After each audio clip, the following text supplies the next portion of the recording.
Ladies and gentlemen, this is the one we've all been waiting for. It's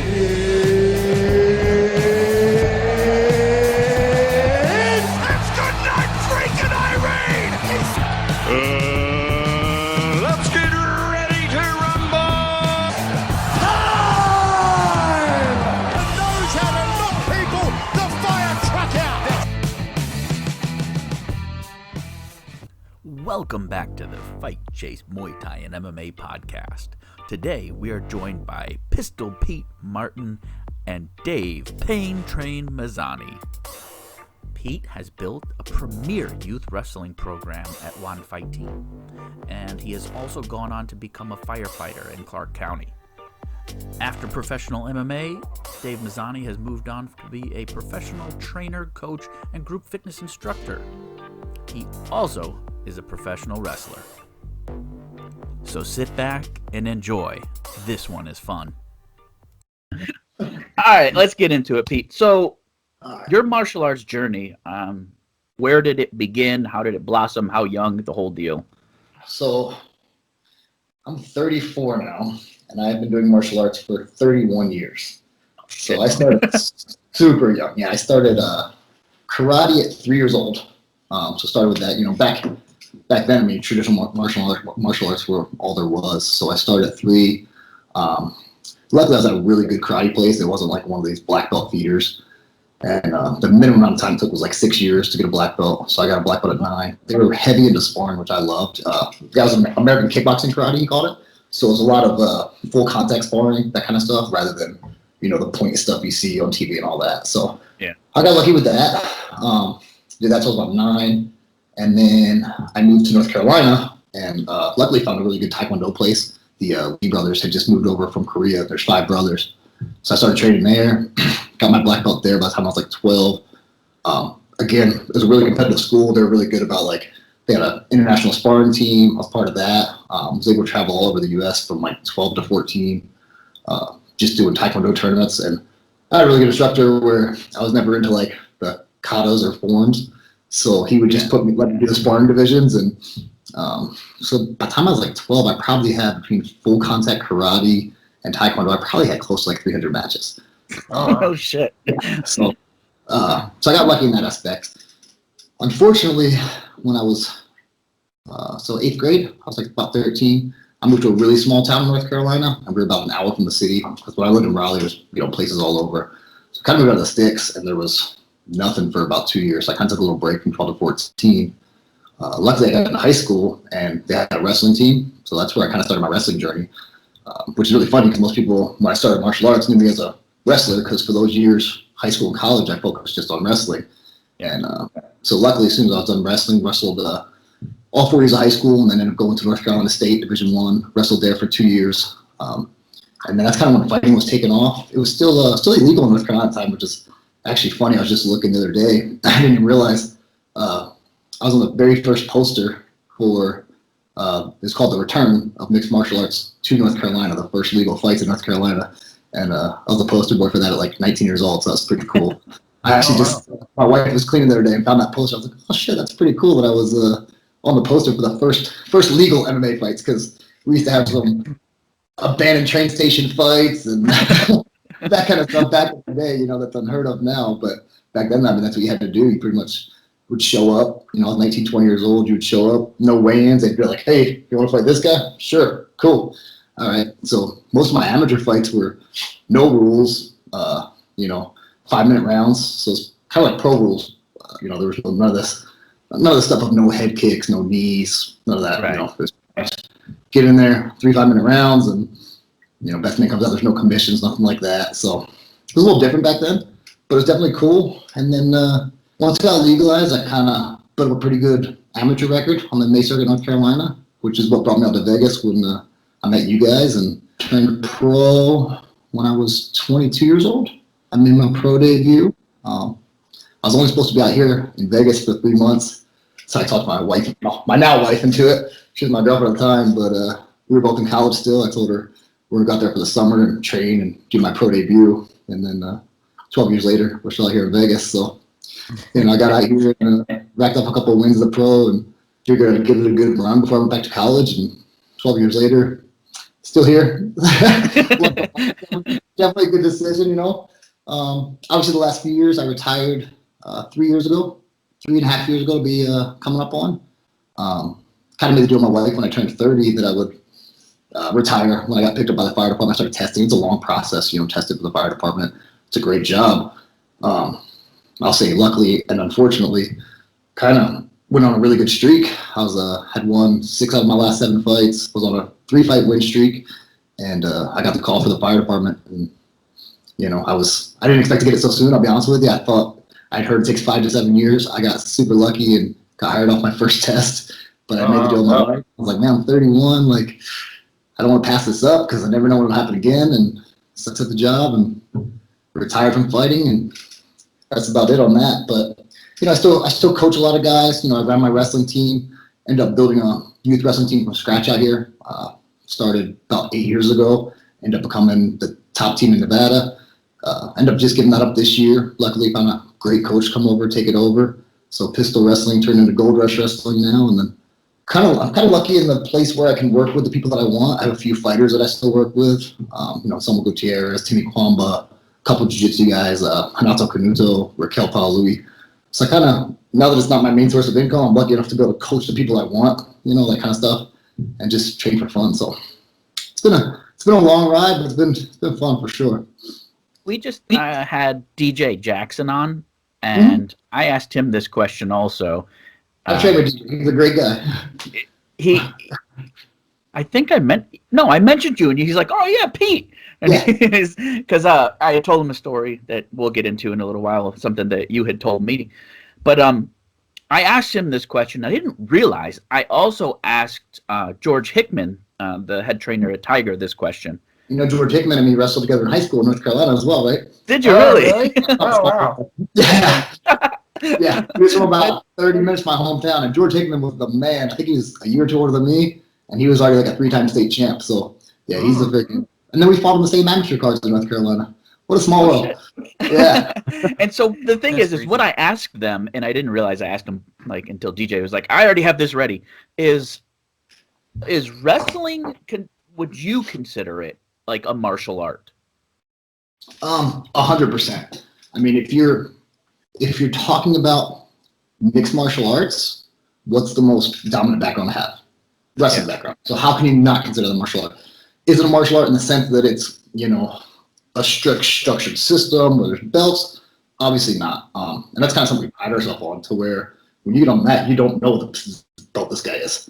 You know, you don't know where he came from. You know, if he's from Iowa and he says he's ranked top 10 in the state, and you come to Vegas and you have a 3-time state champion, everybody's like, oh, this guy's a 3-time state champion, but this guy from Iowa is going to whoop his ass. You know what I mean? That's just that's the one good thing about not having a belt system, structured system.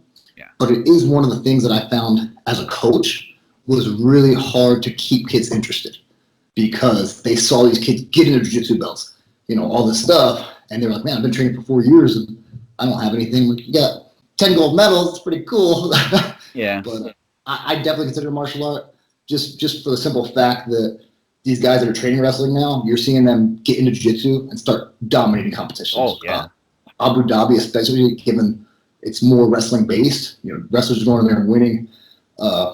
What's the kid's name out of New Jersey, the blue belt that just is tearing black belts up right now? Nikki? Yeah, you know, so there's a perfect example. Nikki Rod, right? Nikki Rod, yeah. Perfect example.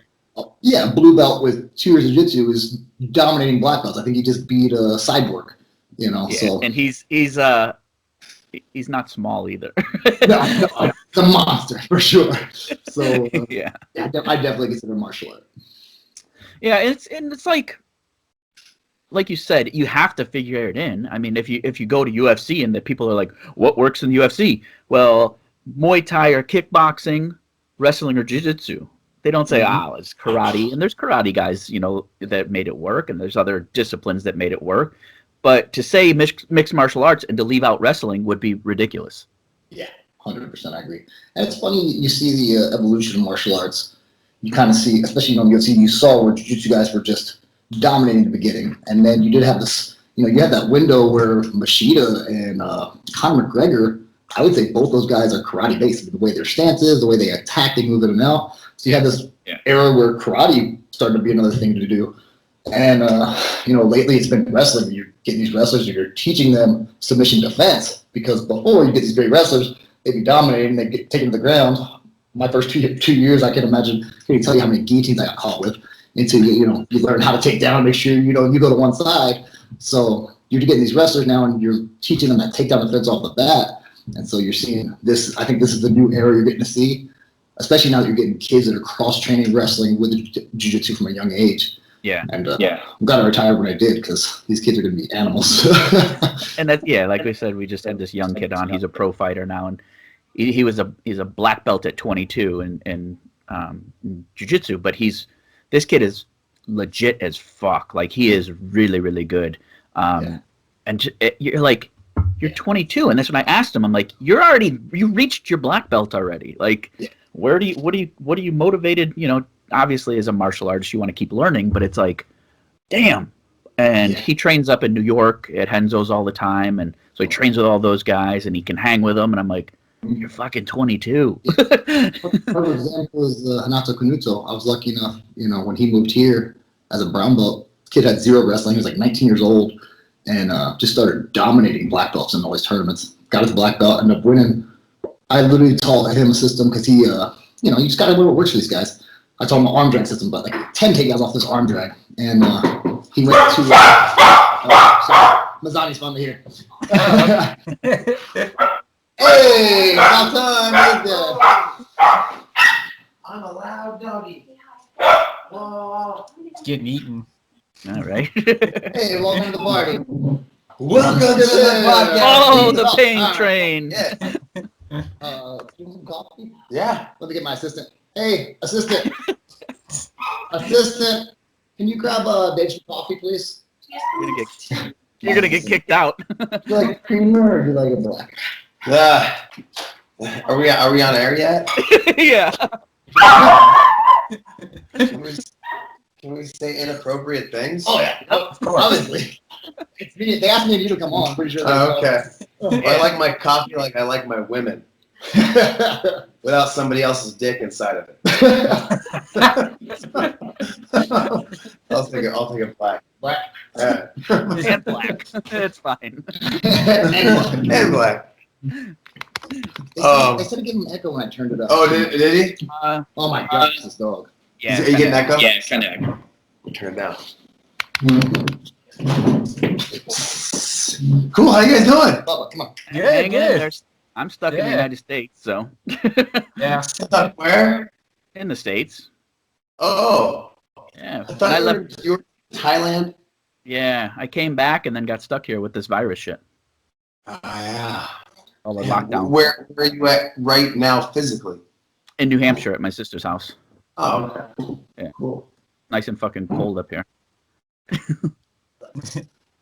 Now, is that a real stadium, the Venom? No. Is that where he's at? No, but it is a real stadium. Yeah, it is a real stadium.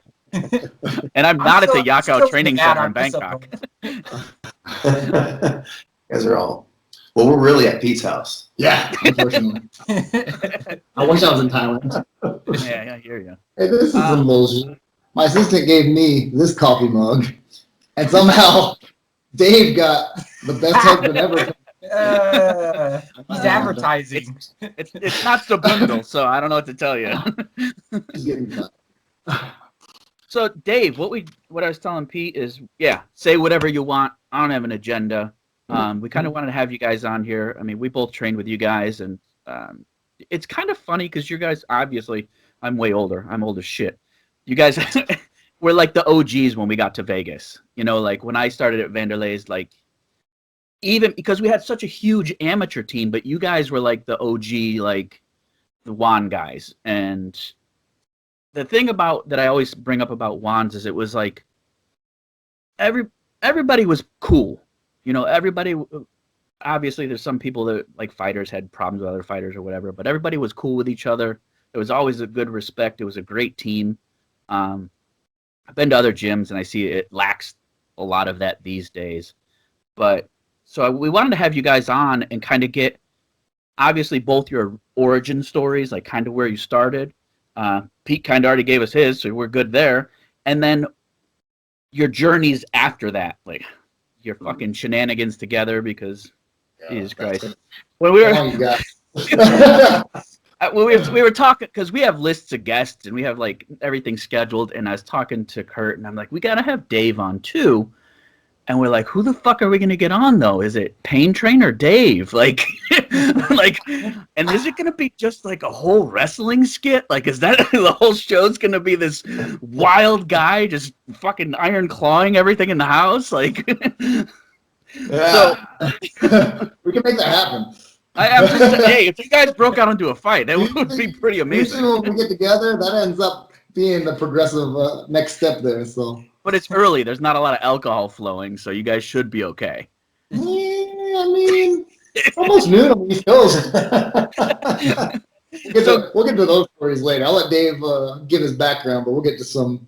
Yeah, some definitely, Dave. So obviously, welcome, man. Yeah. Appreciate you coming on, and just so where your passion for martial arts started, and kind of your journey up to turning pro in MMA.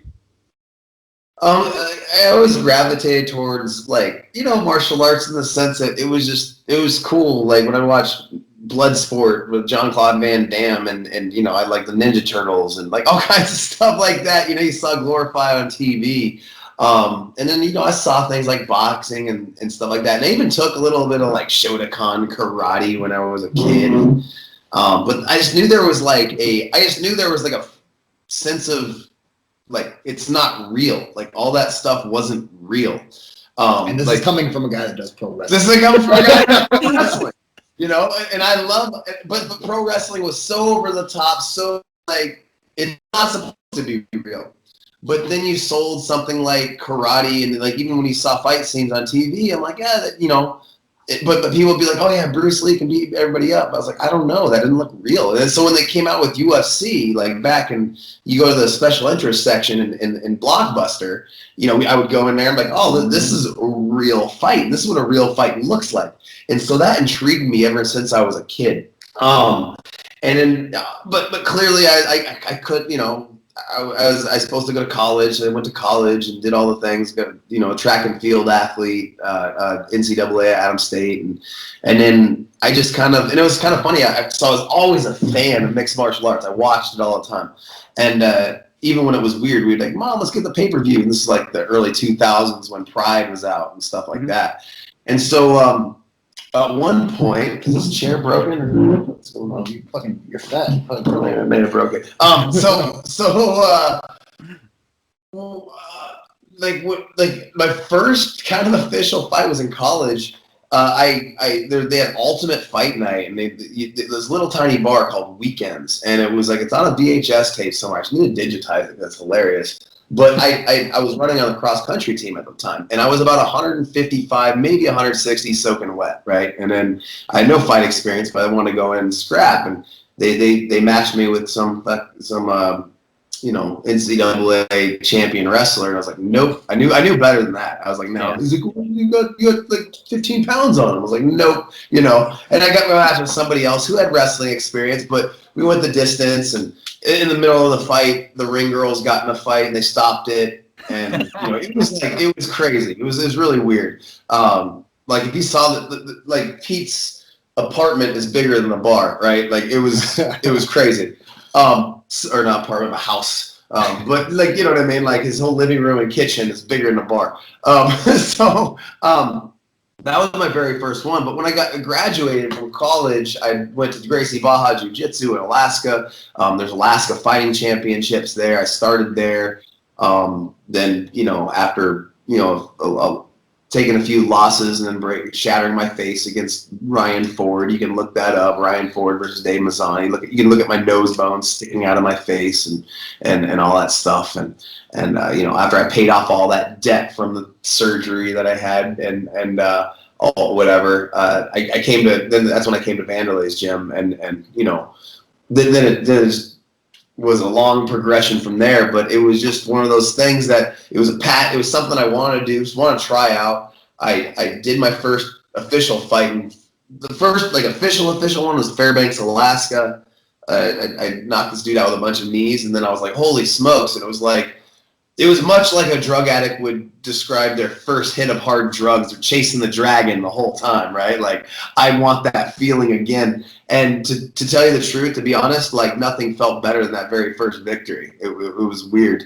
And you're just chasing that feeling the whole time. But then I got addicted to the process and the training aspect and the adversity you go through, and the rest is history. And I recently retired a couple years, but that's kind of the origin story, minus the gamma ray radiation. Right. So I got two separate stories that have to do with you. Last night I had Lauren Murphy on and Joe Murphy on, and they brought you up. And then I was in Phuket. I was training at Top Team, and there was a Gracie Baja that had opened across the street.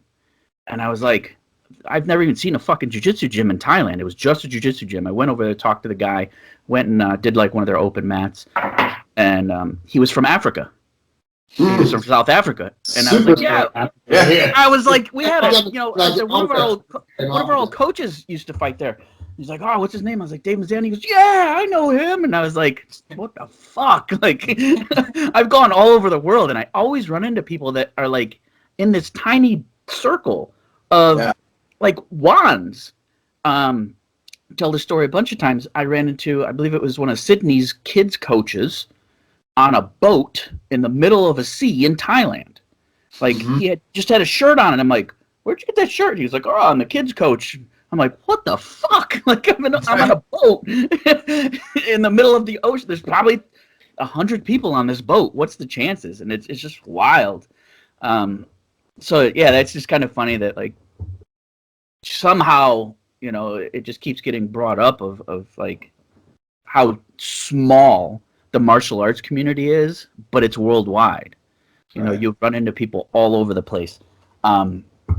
So another story, like you were talking, all right, so did you wrestle? Like, or did you get into wrestling once you got into like martial arts? I wrestled one season in middle school, and I won the city tournament, like with all pins. You know, I went through the whole bracket and won. But then when I went to high school, like wrestling season was during hockey season, and wrestlers are weird. Like, look at Pete. And hockey was like the cool sport. We had cheerleaders and all that stuff, and I was like, clearly I'm going to try to be a varsity hockey player, you know, and which I did my freshman year, played varsity hockey in Anchorage, Alaska. But hindsight being 2020, I should have pursued wrestling because I naturally had a talent for that, because I was also a track and field guy. And I remember walking by the wrestling room at Adams State and going, those guys kind of look like me.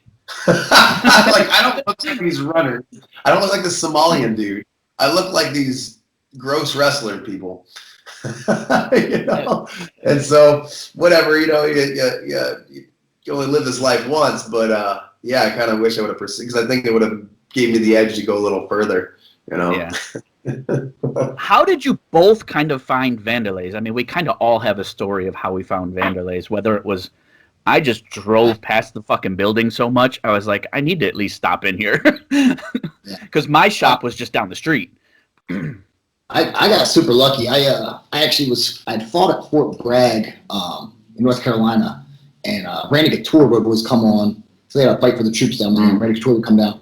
So I got lucky enough to meet Randy Couture down there, and he invited me and my buddy Brandon Gardner out. Brandon Gardner at the time was he'd just been an Ultimate Fighter, like just 8-1 pro, dude, just to whoop my ass all the time.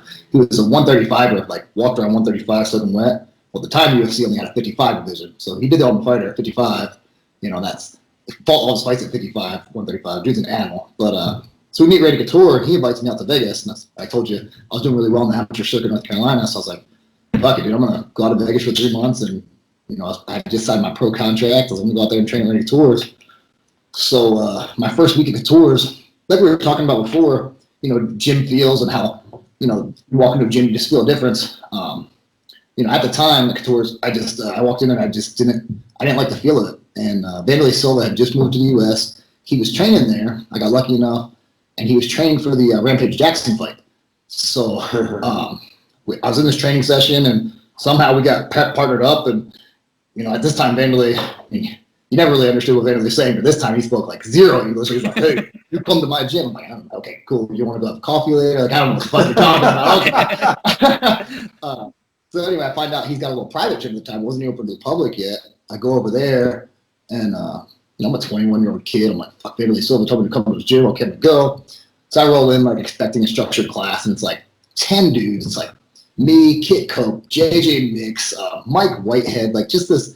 And I'm just starstruck, and they're like, "You got your gloves?" I was like, "Yeah." Like, "All right, sparring." I'm like, "Oh shit!" So, yeah, so my first session at Wanderlei's was just, and that's used to be how it was for the pro training. It was at 8 p.m. You roll in, and usually you might warm up technique, and then Wanderlei would walk in and be like, "Put your gloves on, let's spar." And it just turned into somebody got knocked out every session. That was my first training, and I was hooked off the bat. I was like, "Dude, this is where I want to be." Like, we all beat the shit out of each other, and afterwards everybody sat there and shot the shit. And Wanderlei, everybody knows, he's just such a welcoming guy. You wouldn't expect it. Like, I walked in, I was like, "Thanks, like, fuck," and then he's just so welcome. "Thank you for coming. Come back."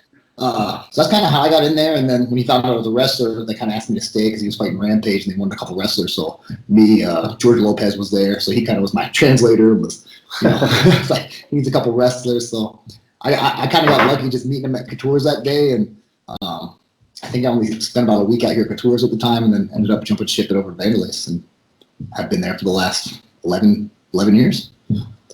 Damn. Yeah. And this guy wasn't far behind. Probably about No, I was about 10, I got there about 10 years ago. So yeah, so about 6 months, 8 months after I got there. Yeah. Was it still a closed gym when you got there, Dave? No, it was just open to the public, and I just like when I was in an Anchorage, I would I'd work construction, and I was substitute teaching, I was coaching track, cross country, and ice hockey. I was like a head coach at like 25, which is ridiculous, but I was a kid coaching kids. But at the end of the day, I was like, I need to go somewhere to get better. Like I can only get so good in Alaska. I don't want to be a big fish in a small pond. I want to be in a giant ocean full of sharks to get better. Iron sharpens iron. And all I did when I was substitute teaching would go online and look at gyms to go down. I had this dream, and one day I got laid off from my construction job. I had about $9K in the bank, and I was like, well, it's time to go. And so I heard Wanderlei starting a new team. So I'm like, okay, this is a group of good fighters, but they're fresh and they're new, and I can be a part of their stable. And so I thought, okay, that's the best option. At that point, it was. I think what I did need and what we lacked at my old gym was the sparring that we had at Wanderlei's. I think that's how all our amateurs want. Like you look at our amateurs, and I would say, hey, show me 3 sweeps from this position. Show me 4 techniques from here. How do you do this? Like half of them would have no clue. They were probably all technically they couldn't do much, but we would go in there and fight twice a week. We would literally fight. I would walk in with adrenaline, like a fight. How Pete and I met each other. Oh, this is a great story. This is the first time me and Dave met each other. The first round of sparring, and became best friends from that moment on. Like mutual respect. I was like, all right, this guy's solid. If you guys are familiar with Pride, Don Fry and Takayama. When they had the fight, look up Don Fry and Takayama, you guys at home. Pete and I, one hand on the shoulder, one on the hand. We didn't each other, right? And it was both of us were like, this is stupid, but neither of us wanted to be the one to stop. So yeah, we literally held each other's heads and didn't even try to block for a solid minute and a half. It was we didn't fucking know each other. So we were both like, not gonna let this guy fucking fuck this guy. But that's just kind of sparring we had. So our amateurs just got awesome just because they were good at fighting, and they were conditioned, not because they did a bunch of CrossFit, but they did conditioning that was very specific to fighting by fighting. Unfortunately, that is I know there's this thing against sparring and everything, but in the beginning of your career, you have to spar a lot. Know you can take a punch. Once you realize you can take a punch and be fine, or take a punch like me and Dave, and you're like, man, I need that first shot to the face to wake me up. Like, oh shit, we're in a fight. Now I can, now I can get in my groove. And it's interesting. You just need to know that in your head that you could take a shot get wobbled and keep going. And, you know, like he said, that's what our amateurs were good at. When they got in those deep waters and other amateurs weren't used to doing that, our guys would end up winning, and they'd win against guys that were way better than us, way more skinny. Be a black belt or a brown belt in jiu-jitsu and have all these credentials, but our guys would come in with their one stripe on their belt that they worked hard for, that, you know, Sidney finally gave it to him. I'll finally give him a stripe. I got my blue belt. He's like, I'm not rolling with him anymore unless you give him a blue belt. Yeah. Somebody owning you with a white belt. But, you know, they're just kick-ass people, man. It was what we did. We just kicked ass. Yeah, that's what I liked about MMA is it wasn't about forms or katas and all this shit. It's about kicking ass. Yeah. And I say that with all the respect in the world, because if you look at it, like Pete and I, we beat the shit out of each other and we had instant respect. That's how respect is earned. It's not given. In my mind, that's all it was. And that's what I liked about MMA. When they started, I don't know, I was always against people going os and bowing and shit because it wasn't my attitude. It was weird. I'm from America. Os is like not even a Brazilian thing, nor an American thing. It was weird. It was a weird thing to me because, like, when I started, we just fought. We like trained, fought, and did our thing, and we had brotherhood and respect, and it wasn't forced upon us. It was just something that happened when you go to war with somebody in the cage. It's like you instantly respect them, and that's a martial art code at the end of the day. And I think people want to monetize it and turn it into a thing or a structure or a gimmick. And at the end of the day, like, you go through adversity with somebody, you're going to have a bond, and you're going to have instant respect that you won't have anywhere else. 100%. And we talk about that a lot is, you know, going in on Saturdays, even if you weren't sparring, it was like free fights. Like, like you would go in and watch the sparring. Come and practice their reffing at our sparring because they're like, this is as real as it gets. Yeah, it's like you go there and you watch and you're like, fuck, you know, these guys are lighting each other up. And like you see Wanderlei go off on somebody, you're like, you both have seen the fucking Wanderlei and Michael video, right? Like that everybody's like, fucking Wanderlei, he's killing this poor guy. No, come on. That's just how it went down. You guys don't get it. That happened every training session with somebody. One group, somebody got, like I said, somebody just got knocked out and somebody turned into a real brawl and nobody cared. Like, all right, keep going. Buzzer already went. All right, finish it out. I remember going in and seeing the broken mirror. I was like, oh, this place gets serious. You're like, that didn't happen by accident. Yeah. No. It was fun. It was a different time for sure. Yeah, and I mean, and we talk about that too, is because you guys went in and you, like you said, somebody get knocked out every training, but they didn't stop. They got knocked out, sat out a round, and then got back in. It was like, oh, I could kind of see straight again. In hindsight, that probably wasn't the best idea. But my like, favorite one was dude. I was sparring this guy. He was building up in the amateur ranks. He was like a 205er, and I was sparring him, and he was kind of gassing. He's like, "Come on, keep going." I'm like, "Okay, dude." And I just threw a kick up, super light. My shin wrapped around his chin, right, foot behind the head, black, perfect placement. He went to sleep, right, like snoring. And everybody's sparring. They glance over. They come back. They keep sparring. Mike Smith takes our boxing coach, the guy who ran the sparring. He pulled him to the side. He was snoring. Takes his headgear off, uses it as a pillow, pulls his mouthpiece out, and then without hesitating goes, "Dave, spar with him. You have a fight coming up." And so I literally knocked somebody out and then finished my round with another person because I had a fight I needed to get ready for it. And nobody cared. This dude was like literally asleep. You won the fight, and then you had to continue the fight for the round. Yeah. Like that would never happen anywhere. Or the one where the guy came in talking all kinds of crap, and then there's a few of those. Yeah, which one is this? When Mike Smith greenlighted him, and then the guy was beating the shit out of the guy, and the guy sits down. He's like, "Oh," and Mike Smith's like, "You don't sit down, you go to the next guy." Mike Smith's like, "Everybody stop!" Just stops the whole class. He's like, "Nobody goes. This guy leaves our gym." Everybody stands there, just stands there while he packs his shit up and just leaves. Never see the guy again. Came in talking, he's just undefeated. What was this? He was a wrestler. What was this gimmick though? What's your credentials, bro? What's your credentials, bro? And we're like, who the fuck is this guy? But yeah, just everybody standing there being like, come on, man, we gotta freaking finish sparring, pack your shit faster. But like this, like not till he walks out the door and anybody else continue. And that's the thing. But It's like that. This was the addicting thing about mixed martial arts was like there was like so many times in life somebody actually doesn't have the credentials. They talk a lot of shit. They haven't paid their dues, and there's no way to call them out. In mixed martial arts, especially in our day, like you're talking about the OGs or whatever, you pretty much know. And you can say, hey, oh, you're that good? Well, sparring is Tuesday. Show up, bring your gloves, bring your mouthpiece, and we're going to figure it out. And we always did. I loved it. It was great. You can just beat the crap out of somebody that's being a Vegas, dick. I tell people legal. all the time in Vegas, we had that, like, once I started training at the gym and, getting better, and once I started, really progressing in jiu-jitsu, I remember so many times, hey, Kelly, roll with this guy.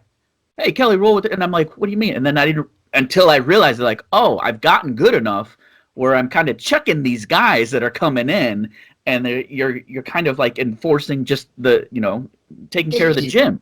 Hey, gatekeeper. Yeah, and it was like, that's how I met Joe Murphy, is when he came down with a bunch of his guys from Alaska. And I rolled with one of his friends, this little Asian dude, and I was so new. And I was like, I'm going to fucking arm triangle this guy. I was, maybe 3 months in, and I was just forcing it. And then we finish, and he goes, God damn, you're tough. And then he goes, Joe, roll with the old guy. I was like, who the fuck is the old guy? What's the old guy? I was like 35. Who the fuck's the old guy? That's awesome. So what else? I mean, the sparring sessions were legendary. Training with legends was like easy for us. I remember so many times training, even in jiu-jitsu, you'd have some random coach coaching the person you're rolling with, and they're like, oh, he's fighting in the UFC tomorrow. You're like, oh shit. Like, we had opportunities, you guys, especially being on that level already at the pro level there, you guys probably had calls from, hey, they need training partners, so-and-so from Brazil's coming in. We had all the Brazilians come in. So, I mean, like, what kind of stories do you guys have of guys coming in that, I wouldn't say you get starstruck anymore because we got so used to it, but like, who'd you guys get to train with that you were like, oh shit, other than, Wanderlei, we got to train with them all the time. Yeah. You used to have so many guys come in, Verdun. I was a big Shogun fan, so probably the first time Shogun came in was probably one of the first times I got, a little starstruck. But like you said, at the time, the Ultimate Fighter was getting around here, so you had, all the coaches would bring their camps in here. You had Koscheck. What was the Dominic Cruz? I think Cormier came in before he was a big deal. He came in. I remember I had what was his name? Uriah Faber walked in one day, and I was like, oh shit, Uriah Faber. It just, there was all kinds, and probably one of the ones I liked was when Pele came, because Pele is like old school Brazilian, and I was like, oh shit, Pele. And it was unfortunately sparring, and of course I was like, fuck, I'm gonna have to go with Pele. And that dude's just insane. And I'm like, and that's a guy that nobody knows about. So I'm like, you guys don't even know who this guy is. That's Pele. Like, he paved the way for guys like Wanderlei, Yeah. So didn't we just have somebody on that's got Pele at his gym, right? Oh, that was the Michael Chase Corley. Yeah, he just moved down to Texas. Yeah. Where's his gym at? Is it Dallas, I think? It's Heritage Muay Thai. I think it's in it's Dallas. in Houston. Houston. I think it's in Houston. Yeah. I guess Pele's down in Houston now. Wow, okay. Because he's a crazy son of a bitch. So he's got him, at his gym, and I was like, so it's just, again, it shows how small like everything is. Well, it just I don't know, just being in Vegas in general right now is just so weird. Like it's weird when I've been like, oh, I have a lot of peers and whoever who's been on Joe Rogan's podcast. You know what I mean? Like, there's people that I know that have been on the world's most famous podcast, like multiple people that I've just trained with, whatever. Like, I know all these people are getting shots in the UFC around me, like, and even wrestling. Another guy that I pro wrestle, I do pro wrestling too. You know what I mean? And like running into people that are going to the WWE or like have been in there, like. I don't know. I got starstruck by Jake the Snake, right? Like I ran into him. I was on a show with Jake the Snake. He was the same guy. I was like, shit. Like I'm at Randy Couture's gym right now. So you see Randy, you see. Oh, it was the other day. I was like talking to Jake Shields. I was rolling with Jake Shields the other day. I was like, this dude fought George St. Pierre. You know what I mean? Like, Yeah. like, what the fuck? Like it's so weird. And Misha Tate. I don't know. Our whole mat at Extreme Couture right now is just filled with like superstars. And then you run into people like, well, who's I pro wrestled Phil Baroni, Stephen Bonner. and also Stephen Bonner. I got to watch Dave Bonner, Stephen Bonner. Bonner. Yeah. Wrestling now I did too. a pro wrestling match with Stephen Bonner on Fremont, and I was I was protecting Michael Jackson character, and Stephen Bonner hit me from behind. Stephen Bonner ended up tagging with Disco Inferno from WCW. If you remember Disco Inferno, and my tag partner who came and saved me was a guy named Hurricane Helms. Which is another small world. He's from my hometown, North Carolina, and we used to know each other. He used to come to all my fights when I was fighting amateur because he's a big MMA fan. So he hits me up. He's like, and he was the cruiserweight world champion for WWF for like 6 years or some shit. He had something, but he is kind of more famous thing. He was the last guy to beat The Rock on TV. Yeah. So he hits me up. He's like, hey man, I'm flying out. You want to meet up after my wrestling match? I'm like, hey, I think my buddy Dave's in a wrestling match. And then I freaking take my wife. We go to the wrestling match, and they end up in a tag team together. I'm like, how the hell does this work? Like, and that's how weird our lives are. It was like won my last fight. I won my title in South Africa. I fought 5-minute rounds. I had my title from South Africa. A couple weeks later, they're like, hey, there's a show on Fremont. You want to do that? It's like, yeah, I'll make $20, which is literally what I would make for pro wrestling, And then I show up, hey, who am I going against?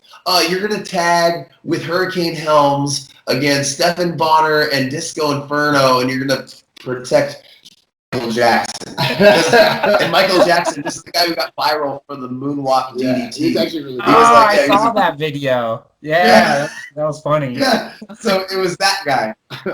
So I'm like, my life is so weird. And then Pete happened to know Hurricane, and like it just like this town doesn't even make sense, But that's what makes it addictive. The other example, I think it was when Dave walked in. We were talking about DJ Jackson. How you guys just had him on. So. For example, like Demetrius? No, DJ Jackson, black belt world champ, couple of time black belt champ. Oh yeah, famous because he beat Gordon Ryan. He's like 3-0 against Gordon Ryan or something. So David Avalon just started coaching at Drysdale. I was still coaching wrestling there, and David hits me up. He's like, "Hey, I got one of my guys in the black belt for a long time. He doesn't really want to come to the gym. He's facing a big wrestler next week. We come to my house. I got some mats, and we'll just roll them out. I'll let you guys go. I coach him." I'm like, "Yeah, of course. I don't know who this guy is. I'm not a big jiu-jitsu guy." So we show up, and so here's 3 guys in a garage rolled up in Las Vegas, like in the suburbs of Las Vegas. David Avalon, who competed at Abu Dhabi, actually lost to Drysdale when Drysdale won the Absolute, world champion. And then DJ Jackson was like a 10-time world champion. And me, and I'm like, only in fucking Vegas could you drive past 3 guys rolling around half naked in a garage and it be two world champions and my dumb ass, Like just elite level people just randomly sprinkled in. Jackass. I'm like, little do they know, like, you got 2 black belt world champions and I think and the world's longest running purple belt. I think I was like a purple belt. Here's a hilarious one when Demetrius Johnson was popping in. Oh yeah, he would always train. Yeah. So Demetrius Johnson was kind of connected with Alaska because he took a fight at Alaska Fighting Championships, where I came from. And I remember my first match. He fought a guy named Jesse Brock, a tough kid from Alaska, and so they squared up, did this thing, and then he head kicked the dude, knocked him out, hammer fist, game over. And I'm like, whoa, I never seen anything like that. I'm like, who the fuck is this guy? And then he gets on the mic. He's like, okay, yeah, I'm just going to talk to my coach, Matt Hume, and ask him what I did wrong and fix it. And I'm like, dude, you fucking kicked him in the head, knocked him out. Like, what the fuck? And so he ended up having a manager or his lawyer or whatever, Paul. His name was Paul. He was from Anchorage, Alaska, went roll at Gracie Baja. Well, when he first got in the UFC, Paul would call me and go, hey, you got this guy, Demetrius. where can he get some like ring time? It's like, oh yeah, you can, Wanderlei, just come by. It's just right next to the strip. And so he'd come in and work, and Demetrius Johnson always like, thanks for letting me train at your gym, Dave. I'm like, it's not mine, it's Wanderlei's, but yeah, it's cool. And like, it was just really funny. You're a little champion, but you're welcome. Yeah, he's arguably the best technical. He's the best UFC ever. He was insane. Yeah, like fucking insane fighter. He was this guy thanking me for training at his. No, this is Wanderlei's gym, but always really cool, always humble, and when he started out before UFC, it was funny because like now the UFC like has rooms in your hotel room and places for you to go, and they're very organized. And they're still doing the hustle. Hey, where can we work out at? Yeah. It's stepped up quite a bit now. And it's funny. It's like what you said about Wanderlei thanking you for coming in. Yeah. I mean, as many years later as I was not trained anything, and I was sitting on the bleachers waiting for a Muay Thai class, my first class to start, and he came in. I was like, oh shit, like he really comes here. Yeah. and he came over and he did the same thing. Oh man, thank you for coming. And you're like, I tell that story to everyone, and I'm like, and you're like, this is that. Yeah. Thank me for what? Yeah, but that was like one of those things that sticks with you forever. And like I had nothing but respect. I built a business relationship with him. We used to talk business and watch the kids' classes. Like it's just amazing that what that place did. And I love Leandro to death, but when the gym moved, it changed. I mean, honestly, after the amateur team left, start making money, and exactly. To make money. Fighters don't pay the bills. You had to start catering to the family, the mom and pops, the kids program, stuff like that. So, for us it sucked, but at the end of the day, you do see, the reason why you have to have that. Oh, of course. I mean, and that's the same thing is like you said, fighters don't pay the bills here. Fighters in Thailand pay the bills. Yeah. And so for you, when you go over there and you pay to train in Thailand, like the prices are absurd. It's like $300 a month to train at like I think it was just jiu-jitsu at Fairtex. Yeah. It's like, I mean, DJ's the head coach, so obviously you're getting world-class coaching, but it's like I was doing pass for 30 US a day pass, and I'm like, fuck, it's $10 to jump at a gym in the US, Oh, exactly. I was paying more for my day pass for my hour class than I was for like my 5-star hotels in Thailand. Yes, exactly. And it's because the fighters in Thailand make the gym money. They invest in them. They take half their purse. They like you're a product of the gym. Whereas us, they don't make shit from us going there. We're the tourists. We're going there. They get no return on us being there. We're kind of like a nuisance to most of the gyms. We go in there, we train. Obviously, we're getting good training, but we're not training typically with their fighters. We're not really sparring with their fighters too much. I mean, you can get into that situation if you stay at a gym for a period of time, but we don't benefit the gym so much. Usually we're bigger than their fighters. So it's kind of like, that's why we have to pay so damn much to be there. And it's the same, it's like the opposite here. There aren't enough profitable fighters in a gym now to keep a big gym like Wanderlei's going. It's not like that it was just UFC fighters. And even the biggest gyms, that had a roster of UFC fighters, they still have to like part ways with that at this point. Mm-hmm. Yeah, they still gotta have those mainstream classes, those cardio kickboxing classes. Yeah. Stuff. Extreme Couture, they have, especially since the pandemic's happened, that they have so many of the pros right now. A lot of people are shifting there, and but you're still like I teach 2 cardio kickboxing classes a week for them, because that's who like you said pays the bills a little bit, and they're still not doing. They have like so many great fighters there. They're not making hand over fist. They're breaking even, making a little bit of profit now. Finally, like they made it through the pandemic, but it's pretty impressive to see what any gym survive right now. But they you see that with them. You got people making hundreds of thousands of dollars, but that gym is still barely staying afloat. Yeah. It's like I said, it's not like Thailand. You're a product of the gym, but what did you get? Free training? Like in America, you got free training, so you're not kicking back 50% of what you just made in your UFC fight. Yeah. Right. And typically the hustle is like your coach, you give them 10% or whatever, and that's even, I don't know, that's even tough because some Fighters aren't paying people out. Unless you're me and Mazany, and then we even after we split ways, I was playing out of Wanderlei, he's playing out of tours, and we'd always still go corner each other. And it's pretty cool. Both our teams, like it's Pete and Dave, like that's just what they do. But we paid each other in bar tabs and penguins. Yeah, that's the story for another day. You guys, I didn't have a corner. He said, "Well, you don't have to pay me anything." Well, and I was fighting your teammate the week before in World Series of Fighting. That's right. You're so I had fighting to fly separate from you because you had to fly there a week early. And I was like, "Fuck, let me fight your teammate, and then I'll fly to South Africa to corner you."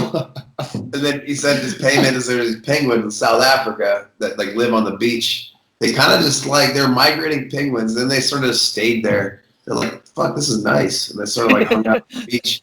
And so it's like you could be like in the bathing suit looking at penguins. It's weird. So like Pete's like, we have to see the penguins. I'm like, all right, that was the payout for that. Dave was like, how much do you want to come with me for the full week? I was like, take me to see penguins. We'll call it even. Yeah, right. You guys were kind of exempt, I believe, from that because, like you were saying, Dave, you left, you went to Couture's. And you guys weren't because you were the pros. You weren't held to that weird standard that we had that you couldn't train at other gyms. And we were. Yeah. We got beat up a few times. Yeah. Like Wanderlei, I remember one time. Both of us. We got side by side because we were the only people tapping each other. Maybe I'd tap Pete and Pete would tap me. But as far as like Kurt gave me good rolls, right? I remember Kurt gave me good rolls. But I think Kurt was teaching the jiu-jitsu at that time. Yeah, I taught some of the jiu-jitsu classes. Yeah. But I think because I was working full-time at that time, and I think most of you guys trained like in the morning, so I was always there in the evening because I couldn't make those morning classes. But it was the random, we were purple belt teaching the morning classes, and when Vitor Viana left, he was like, hey, look, he had to move back to Brazil, and he should have came up to me, he's like, hey, you need to go to your jiu-jitsu somewhere. He's like, my old teammate, because him and Robert Drysdale were old, Nova now teammates. He's like, hey, he opened a gym here, go over there. And so in my head, I'm listening to my jiu-jitsu coach of where to go train, so I'm still training his jiu-jitsu. And Wanderlei found out about that and he was mad at us. He was not happy. Well, the thing was, not only was it a coach, because you can have a good coach, but we need good rounds. We need to get good training partners, and I don't think we were exempt from it, but we were focused on a career and we were focused on becoming successful no matter what it took. Like I drove from Alaska to be in Las Vegas without a job, right? I was willing to sacrifice and do things. And at the end of the day, if you aren't getting good training, if you aren't getting the best training, you're gonna lose in a fight. And I was not willing to lose a fight solely based on loyalty or whatever, right? And that was a weird thing in martial arts, in my opinion, to where you're like, hey, you must pay me money for me to give you the service, but then you must be loyal to me, even if that's not the most beneficial thing for your career. That didn't make sense to me. And that's one thing about Extreme Couture that was kind of cool. They're like, hey, get your rounds wherever you want, do what you needed to be successful. We're here, we have this product, pay us, but there's this thing, and that attitude that was at Wanderlei's was kind of like the old school, martial arts, our gym versus yours, Cobra Kai versus Miyagi-Do or whatever, But at the end of the day, like you said, the world is small and time is short, and you got to get the best training you can because that person I was loyal to, I guarantee you, when my face is broken because I got trained improperly for a fight, they're going to be at my bedside helping me out, or you know what I mean? It's you. At the end of the day, when you lose a fight, it's you and maybe your close friends and loved ones. They're always there when you win, but when you lose, hey, the reality is I've done it. You find out. I know. Yeah, you find out who really cares. But and it was different for me and Dave. Like he said, the traditional, and that's the perfect way to put it, like a Miyagi-Do over Cobra Kai. You hear the old shoebox stories, when old gyms in Brazil, they would try to open a new gym, shoebox would show up in their fucking fight shorts and challenge gym owners. So other gyms did not make it. It was a gang mentality. You'll hear fights about through the UFC, literally having fights in the park to get rid of rival gyms. So Wanderlei came here with that mentality, and me and Dave were, like you said, we were kind of when the mass exit, like a lot of pros left, and we were kind of the last two standing guys that were already on the pro level and a lot of amateurs. Yeah. And we got good rounds. We went together more often than not, but we needed to get beat up. If I'm not losing 50% of the rounds, I don't feel like I'm getting the best training. I'm not a guy that wants to go in there and win. I feel like I'm getting better if I'm losing at least 50% of my rounds. Well, I mean, you can't be the big fish in the small pond and then get into the fucking ocean and be like, yeah. All of us moved from small towns where we were, we could have freaking stayed there and, been cool and gotten chicks and had all our drinks paid for us. We just went to Alaska and you still walk in, fucking people are still buying Dave drinks. And if I go back to North Carolina, people are still like, but we didn't want that. We wanted to make a good career and be as good as we could. Right. We were going to both do whatever we could to make that happen. Even if ruffled some feathers and got us beat up by Wanderlei and a few other guys. Yeah. And granted, when I was in Anchorage, it was still that rival gym because, you'd have this small fight promotion and it'd be this gym versus that gym and that gym versus this gym. So it's kind of, it was everywhere, especially back in the day, But then you also look, the original MMA culture was you go box at this gym, you go do jiu-jitsu at this gym, you wrestle at this gym. I mean, even back then, I was even in Alaska, I was wrestling I was volunteer coaching at a wrestling, during wrestling season, so I can get some rounds in with wrestlers, even though they're like little high schoolers, right? I'd get rounds in that way. It just back in the day, the mentality is you do what you need to do and to figure out how to win, and use whatever tools you can. But there is that gym war mentality, which is fun. But yeah, I mean, well, it was MMA as a team. When MMA isn't really a team sport, we had our rival schools, and that's exactly what it was. When we would go to the MMA fights, how many people could we bring with us, and who would show up to support us, and that kind of thing. So that was always fun.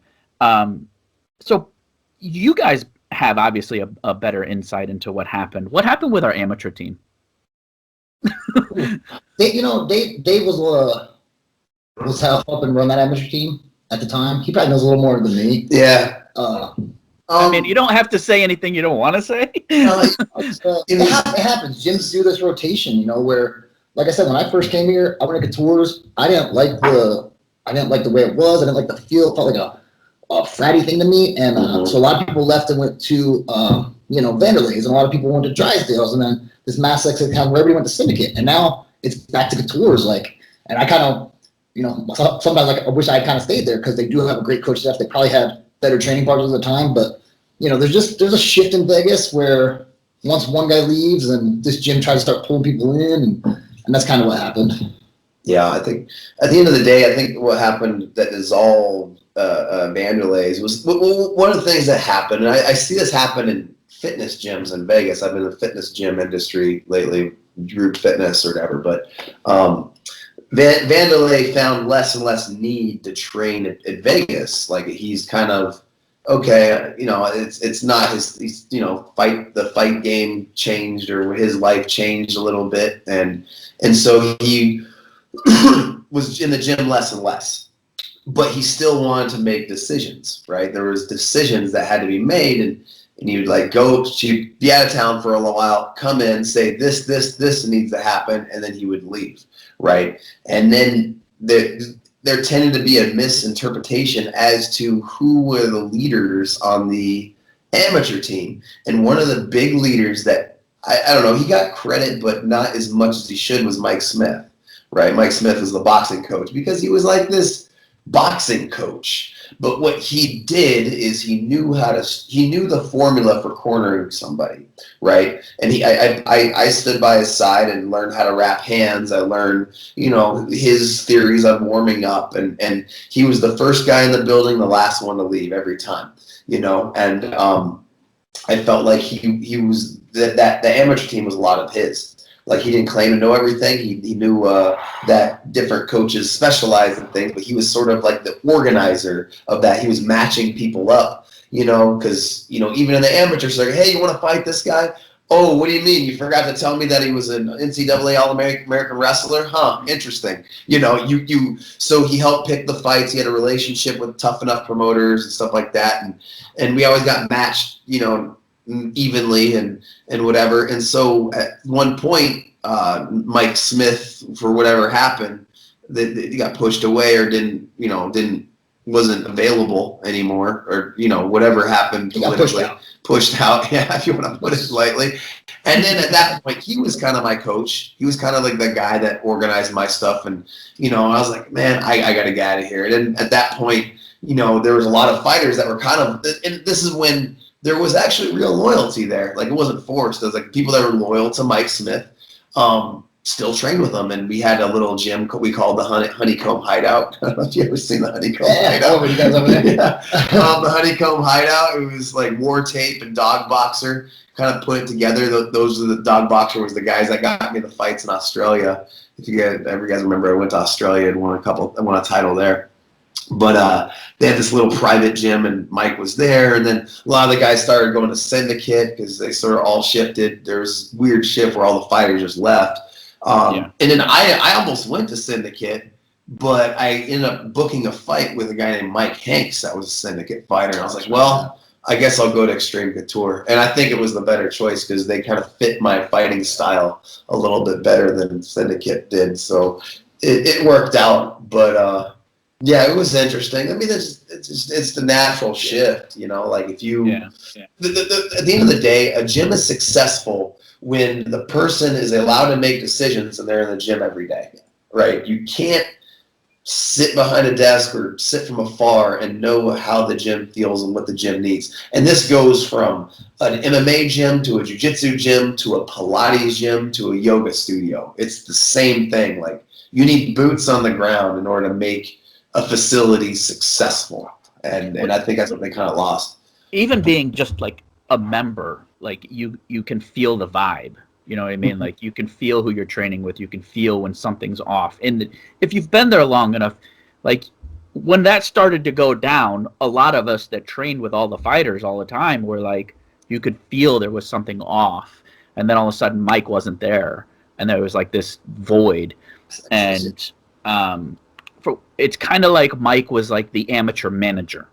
Like, he took care of the guys, and that's kind of how we saw it. And you get versions from the fighters. Like, I was friends with a lot of the guys, and they're like, yeah, they fucked him and this and that. And it's kind of like, there's two sides to the story, but in general, you could see there was definitely something off. And then they did, like, all the amateur fighters did what you would wish, like Wanderlei would wish they would have done for him if he had to do something like that. You know what I mean? Like, that's the kind of the code that was installed in all of us by being there.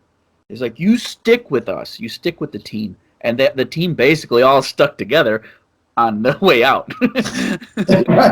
Right. Yeah. There was camaraderie, but yeah, unfortunately, it all shifted together. Yeah. But I mean, and that was the big shift at the gym, and that's when I was into competing in jiu-jitsu a lot, and you saw that jiu-jitsu program start to grow, and way more competitors in jiu-jitsu, and Kurt and I started traveling, doing worlds and no-gi worlds and all that shit, and it was like, oh, and then there was an interest in that.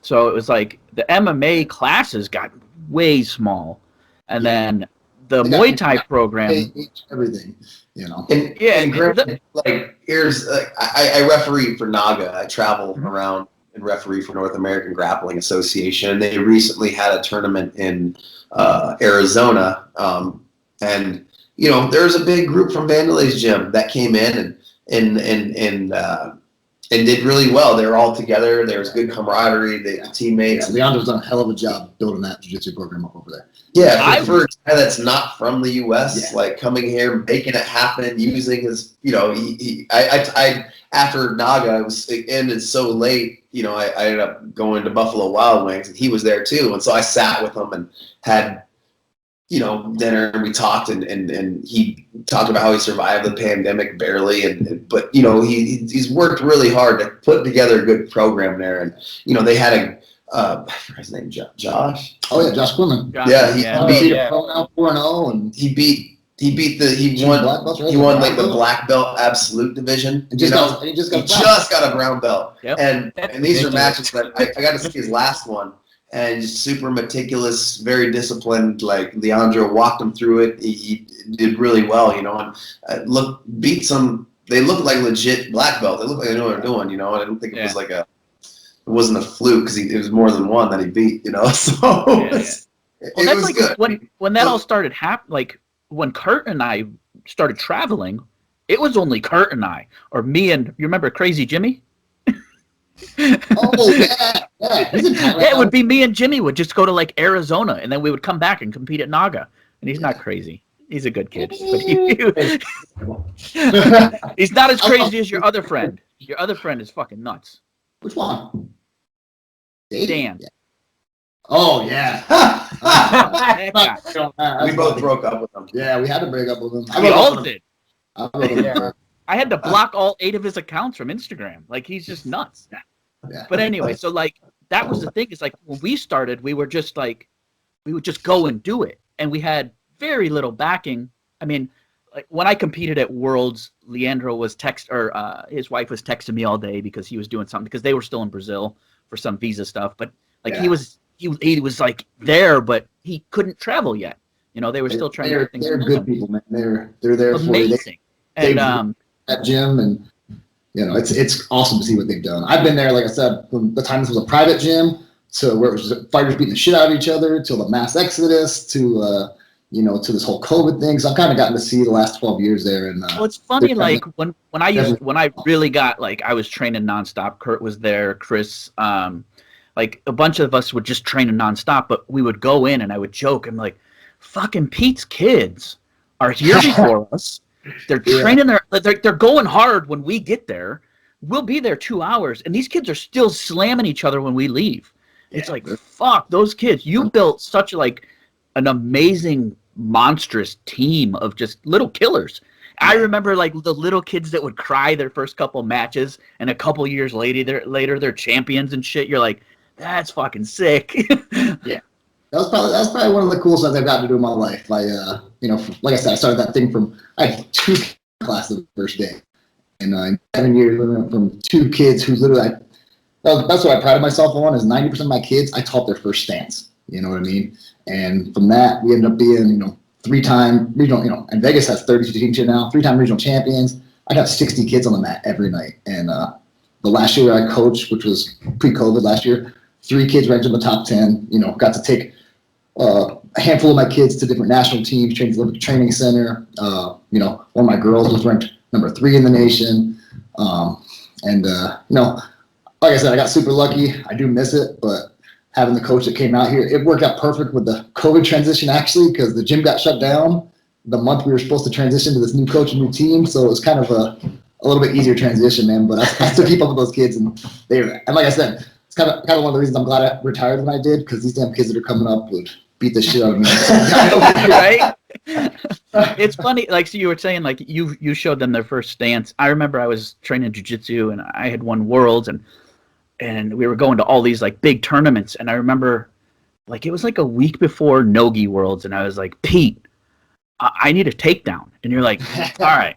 And you're like, let me show you a double. And you showed me a double. And then I drilled it with Chris for, like, hours, and we were just drilling that. I was like, just like a power double. I'm like, all right, I just got to fucking find something, because I was sick of pulling guard or stop. Like, I was winning, but I was kind of starting in, like, down on points, and I was like, if you pull guard, it doesn't matter. You didn't win. You lost. so I go out at Nogi Worlds, and Pete's on the enemy's lines. He's on the other side of the arena with Drysdale. And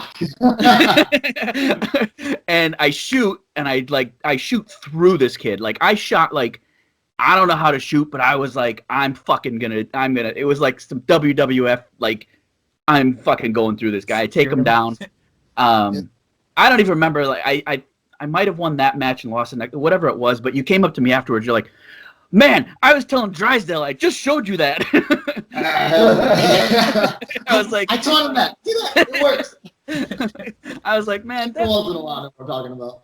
I was like, that was cool, and that's one of those things is like, because after that point, I never pulled guard again. Like, I always used that. I was like, I can't start on the bottom down. Like, I like working off my back, but I can't start, like, down on points. And so I was like, I would always just shoot. And I was like, all right, I can get better and better at it. And I remember I was telling Kurt the other day is we had one of the kids come in that used to travel and train with all the high-level jiu-jitsu guys, and he came back after I had been doing it for a while, and we clapped hands, we're standing, and I fucking shot through him, and the kid's dad was like, that was fucking good. I was like, damn, I'm sorry, man. My wrestling program got to the point to when during the off season, all my high school kids would come back to where I would have UFC fighters coming into my class to wrestle with my kids. We had most recently, what's the champ that trains out there? The female, Valentina. Her sister was coming to my class. I don't know how to say the last name. Her sister was coming to my class to roll with my girls because she needed to get better at wrestling. So here's a girl fighting UFC, come to my class. We had Keith Lee, Kevin Lee, Hanato and his wife would come. Hanato was getting ready for Abu Dhabi and would come wrestle with my high school kids.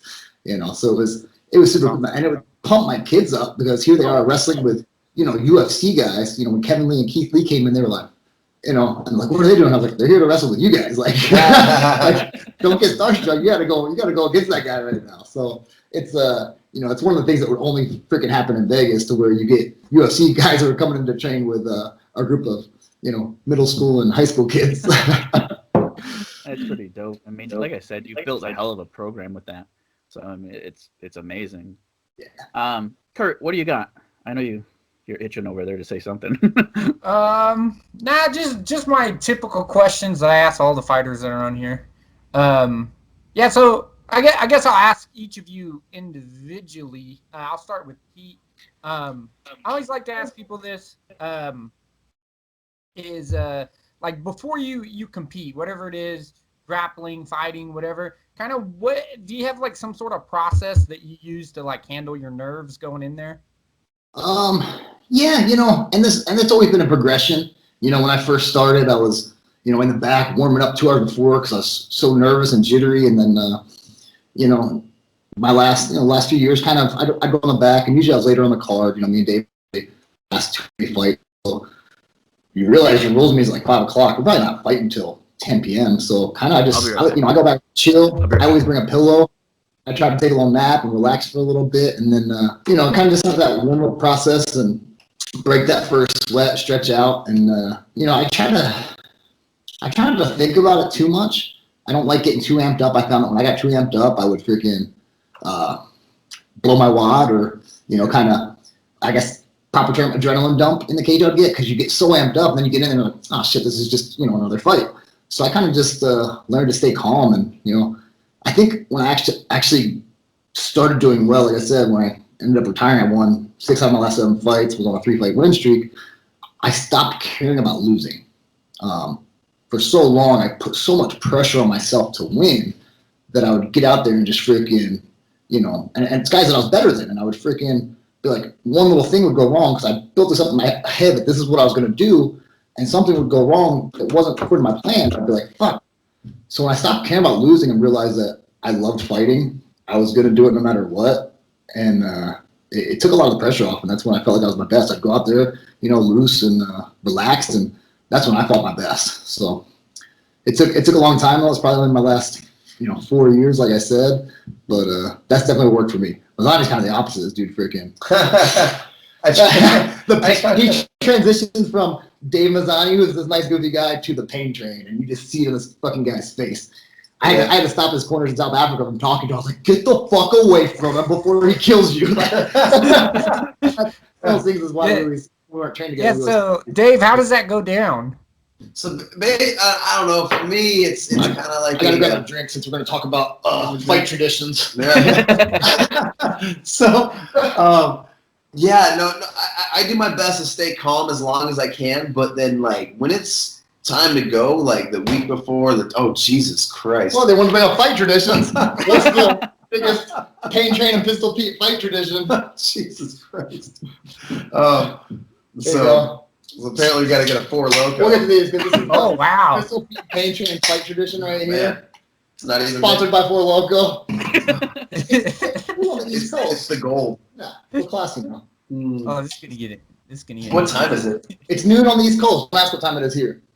12:30. So it's a holiday. It's President's Day.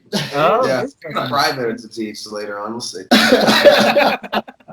Might be a good private. Yeah. But Yeah, so like right before my fight, I just kind of like get in a zone, get my eyes glazed over, and I go like, and I guess like when I was younger, I guess I sort of was inspired by Wanderlei Silva. He was one of those guys that would just fucking transform and turn into, like, you would see his eyes literally change when he's like in the cage ready to go. And so like I always kind of emulated that and tried to do that, and so. I don't know. I was always a guy that just would go hard and maybe pull you into deep water and see if you sink or swim. You know, but yeah, it's the routine is tough. Like figuring it out how to not blow your wad. You know, like and I had to learn a few times too. And like Pete said, when the pressure's on and you put too much pressure on yourself, you got to find the happy medium. Because clearly the whole time I wanted to win. You know, but yeah. Like when you're getting kind of like amped up like that, you know, like you're getting ready to go. Like how far out are you doing that? You know what I mean? Like when do you feel like you're kind of changing over, you know, to fight mode? For me, it's like right when the fight before yours ends, because then it's like, okay, then they got to do their interview, they got to do this and that. It's, you know, there's some time there, but that was for me the happy medium. Like when that last fight ends, all right, motherfucker, let's go. It's time to like throw down. Like yeah, do. It's fight mode, and like that was like one of the things I learned from. That was one of the funny things that Mike Smith sort of implemented. It's time for violence, motherfucker. Is that's what you always say? Just because like. Sometimes, like you guys saw it, you'd be in the back, tough enough, and there'd be like a bunch of like 10 people. There's 3 people fighting the car, but 10 students in the back, kind of joking around and shit. And he's like, "Yo, bitch, these guys are about to like fight. They could like break something or get choked unconscious. They could fucking die. So don't be back here joking around. You can stay loose, but it's time for violence, right? You're like as much as we love to spar and have fun with each other and we're camaraderie." It's time for motherfucking violence. And I always came into the ring with that attitude because before I came to Vegas is when I sort of had this loose attitude. And that's when I got my face broken by Ryan Ford. You know, almost ended my shit. And I was like, oh, nobody cares, right? This guy's going to try to murder me in the cage if he could. And it's like, if you're not trying to murder him, he's going to try to murder you. You're like, what are you going to do? So I came in with that. I started that attitude a little later on. Like before, it was like, fighting's fun. It's cool, whatever. But like when my face got rearranged, you know, it's like, oh, okay. I kind of need to like kill somebody when I get in the cage. Yeah. It's kind of funny because I've done some MMA fights before. I've done some kickboxing, but like in jiu-jitsu, I never really felt like that. But if it was a fight, like there was definitely something different where I was like, man, I'm gonna go in there and fuck this dude up. One of the things I kind of wanted to ask both you guys, me and Kelly talked about it a little bit, is we had a coach on here and he was talking about he actually has his fighters watch the fights before his guy competes to like get them to calm down. And I was like, that sounds weird to me because I don't feel right doing that myself, and I've never told anybody to do that. So I was kind of interested your guys' opinion on that. Yeah. So I would say that's fucking terrible. Because again, like I said, when your adrenaline's doing this, it's the worst thing you can do. You know, you wanna do this, and you wanna peak as you're about to walk out. So I always probably start about an hour out where I start with my stretch, and that's when I start to go through my mental routine. And I'm here, you know, and my whole goal is to warm up, boom, break that first sweat, boom, cool down a little bit, stretch it out a little more, you know, break that sweat, and then do 2 or 3 rounds of hard pads, a couple minutes, you know, and then first time I won't even freaking see that ring that night is when I'm standing at the doorway about to walk out. If I go out there and watch, like, fuck, dude, I get way more stressed watching my amateur fighters fight and shit like that than I do when I have to play. When I have to fight, I'm like, worst case scenario, I get my ass kicked for 15 minutes. It's happened before, it's gonna happen again. When I watch other people fight, dude, I'm a nervous wreck. So when I'm watching these fights, here's my fucking adrenaline level, and I think as a fighter, as a coach, that is dumb. Pete and I have the same attitude, the same routine. You ramp yourself up slowly. Yeah. I think it's good to watch game film, but for me, I can barely watch UFCs if I'm 6 weeks out from a fight because I see a fight and I get nervous. So, but I do need to watch game film, and so the week of my fight, this is what I started doing, like in South Africa, is I would wake up, I would eat my breakfast or whatever, whether it's a boiled egg or maybe if it's a week before, a little bit more than a boiled egg. But don't eat a banana. It's hold weight, never make weight. That's a Jason Reinhardt story. Jason Reinhardt. But, yeah, I was just talking about him the other day. Yeah, I should get Jason Reinhardt on here. Please, us on the other side, because that would be the funniest fucking podcast. Bro, I want to talk to him. That guy, you want to know about something that's insane? That guy's fucking nuts. Yeah. Yeah. In a good way. If it's not the pot con the kettle black. Like, you know, that guy's insane. As we for locals. I remember helping him get ready for one of his UFC fights. He came into Wanderlei's for, and yeah, it was definitely interesting.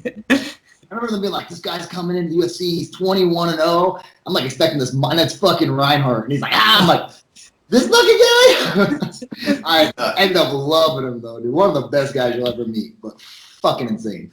I feel like he would, like, he got that Wanderlei tattoo. Like, he was all in. Oh, yeah. He was like, he came from the old Militich camp. Sorry, go back to your fight. I got off track there. What was that? I was talking about fight routine the day of. Oh, what I would do is I would like wake up, eat my breakfast. I would watch game film. That would make me nervous as fuck. And then so I'd find a noon yoga class, do like yoga to like calm the nerves, do something that counters that feeling so I can calm down. And then at night, then I get my real sweat in, you know what I mean? So that was kind of my big routine, is all that. Just make sure I got enough battery. But yeah, you're good. Yes. But so that's kind of that's the only time I'd watch a fight. Even when I'm at the fights and you're like laying on your, you know, I'll bring a pillow too, like him. You'll hear like the crowd go, "Ah!" You're like, "Oh shit!" You're just doing everything you can to like fucking bring it down. You'll see a guy come in like, "Yeah, I just knocked him out. Fuck yeah!" Or the other guy will come in the room like, "Oh fuck! I trained for like 3 weeks, really hard for this, and I stopped smoking weed. It was crazy." I'm like, "You're dead," you know. You hear some fucking. It depends on where you're at, like. Yeah. But that kind of stuff, the people coming in their locker room and out, and you just do everything you can to block everything out, and you know. So that was my routine. But people are different, right? Like everybody has their different thing, and you got to realize that. Some people need to be hyped up. Some people don't need to be hyped up. Typically, the latter is true, but you know, because you're about to fight somebody, how much hype do you need? You know? Yeah. So I guess the next question I'll ask, I'll start with you again, Pete, is like, who would you say that your favorite opponent is that you've fought? Oh man, favorite opponent. I don't know. It's a tough one. You know, and I'm gonna say this only because that mutual respect thing. When you beat the fuck out of somebody for 15 minutes and you just gain respect.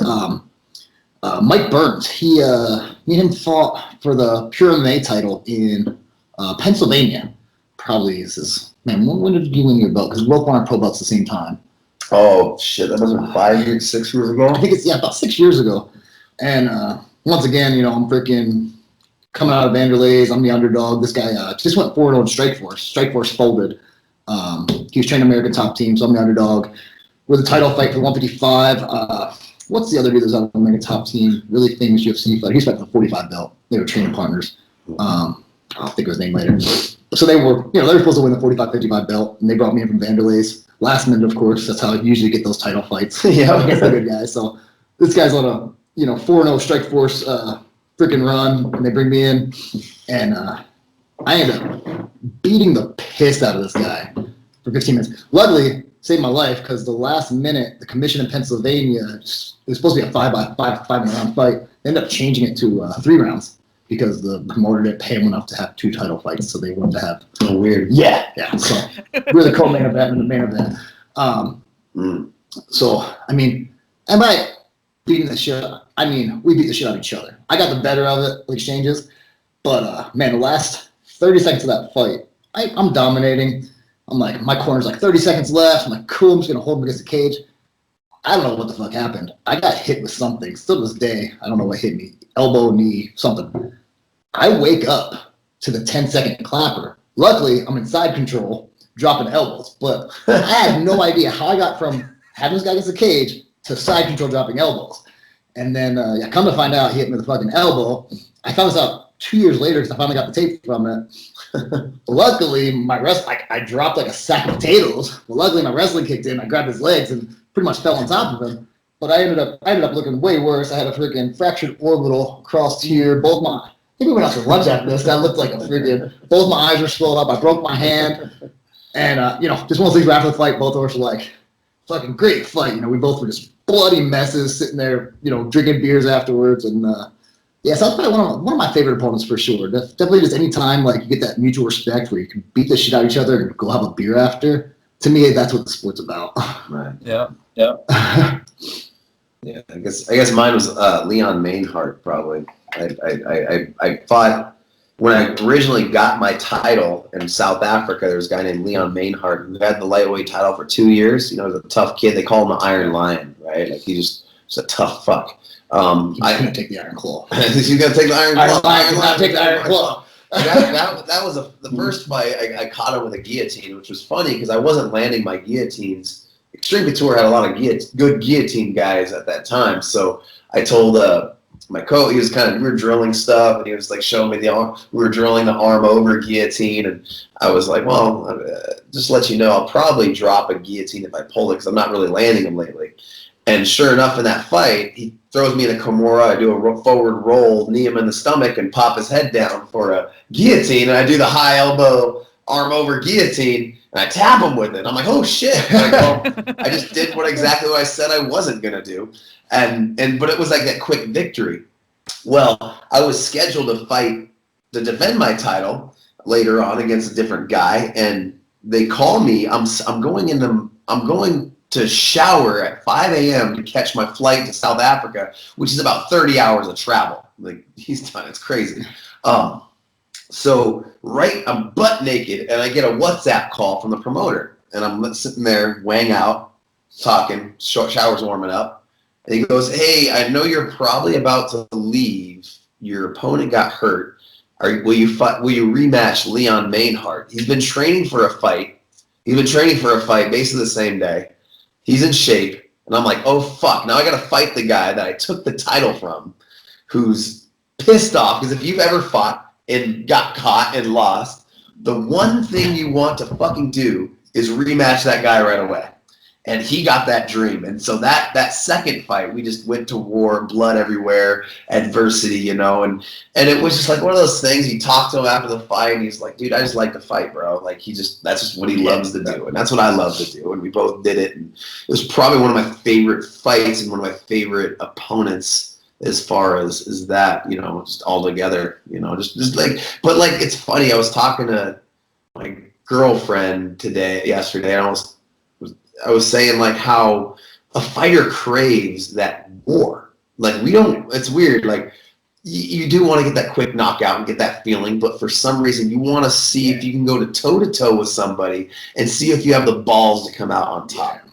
It's weird, and it's a fucked up mentality because that's not how everybody works. But at the end of the day, even though you lose the most brain cells and you get the most damage, I was telling her about how like there are fights that take years off your life, probably literally, right? And we crave those. We've been best friends for 12 years because the first time we ever met, we just grabbed each other's heads and that's. For example, just subtracting brain cells with every punch.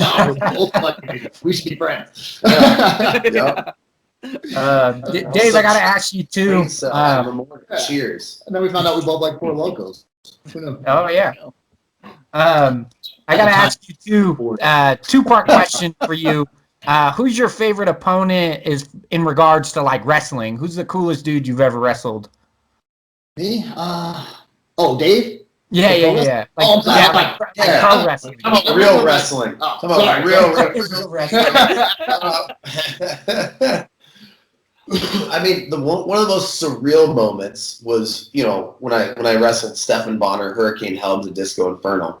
My first match in Vegas was Phil Baroni, which was just fucking weird. Like I don't know. He was, he's one of my favorite knuckleheads. I had this rivalry with this guy named Thrill Billy. He had a big mullet. He would wear like he would wear his shorts really pulled up high, just like that, like grimy old school wrestler. He would run the ropes and like put a dude into a headlock and go, yeah, you know, it was just fucking funny. And him and I just had this good. We would cut promos back and forth on Facebook, and like we ended up doing a match, you know, at the Silverton down next to Silverton Casino, and that was one of my favorite opponents. He's kind of not really known. He's kind of on the indie circuit, but it was just fun because we got to tell a story, right? Like we got to like build something up, tell a big story. Like I had a lot of good singles matches with people, and got to meet some famous guys. Like, well, I was just thinking today, there's a guy named Sean Ricker, Eli Drake, who just got signed to the UFC, and I was just thinking about how he tossed me over the rope in a Royal Rumble, and I was just thinking about like, whoa, that was fucking cool. Like, and he threw me where I thought I was gonna die. Like I was upside down with my hands above my head, holding a rope, going, oh shit, this is where I go, this is where I die, But yeah, a lot of them. But I would say Thrill Billy was the best one. The Thrill Billy. I don't know. And he would be a guy that would drink a bunch of beers and smash people's heads with beer with the PBRs and shit. It was funny, but real quick, because I have this on my mind. Hurricane Helms, is that the same dude that would do that thing, like the Vertebraker? Is that the same guy? Sugar Shane the Hurricane. He had a green and black. He had like a full body suit. He had like a superhero gimmick. Yeah. He had a superhero. Okay. Like didn't he like pick people up upside down and like drop them on their neck, like the most like dangerous looking professional wrestling move? Is that the same guy? He had come up with the Hardy Boys, and they were kind of like the super flyers at the time. Which is funny because remember I told you I moved to that really small town that was like an hour from the city? Well, all three of them lived there. Like the Hardy Boys grew up in this little podunk town, and so did Shane Helms. And so really funny that, literally Clayton, North Carolina was at this time a dot on the map, and the Hardy Boys were fucking super famous. They were some of the first high flyers in the WWF that were pulling all these tricks. Yeah. So I wouldn't be surprised because Helms was best friends with them. They all got in the WWF together. And, crazy stuff. Dave, who taught you the Iron Claw? Who taught me the Iron Claw? This is kind of funny. So my brother and I, we kind of liked the Iron Claw in general. Just like we like the Baron von Raschke and the Sheik, right? No, the Sheik. Why am I thinking the Texas people? The Texas. The Texas family. Why am I forgetting? I'm drawing a huge. The Von Erich, right? Yeah. Von Erich. Yeah. So they all had the Iron Claw. So my brother and I, we would like when we'd be playing beer pong in college, we'd flashing the Iron Claw at people, and it was just like we'd make a face. And then it was actually my first time the Iron Claw came out was after my first EFC fight when I fought on short notice against their champion Benzel Nil, and I won the fight. I was fucking excited. I saw a roaming camera and I just made a gnarly face with the claw, and that's the first time it came out. And I go, well, I guess I'm gonna keep this. This is like the thing, because in my mind, so pro wrestling and mixed martial arts are very congruent in some ways, in the sense that it's entertainment. And you don't have to be good, you just have to be recognizable to make money, right? Like that you saw CM Punk make a lot of money in the UFC despite his lack of skill. And even you can argue Kimbo Slice, he was more entertainment than skilled at the sport. Like I wouldn't want to do a bare knuckle match with him, but to be cut in the MMA, he wasn't. Too soon. All right. But so I noticed you needed to be marketable at some point. I noticed there's a lot of bearded, bald-headed guys in the sport, right? He's that old guy with a beard, and he's kind of muscular, 5'9". Like, okay, he's pretty much everybody. So I decided to start shaving my face a certain way, and I would walk. I walk around all day like this, like normal. It's not like a gimmick; it's who I am, right? And then I remember Chuck Liddell had the science gimmick, and Wanderlei had this thing. Wanderlei had the bit. Yeah. Rampage had the chain. There was all these Tito Ortiz had his little dig the grave gimmick.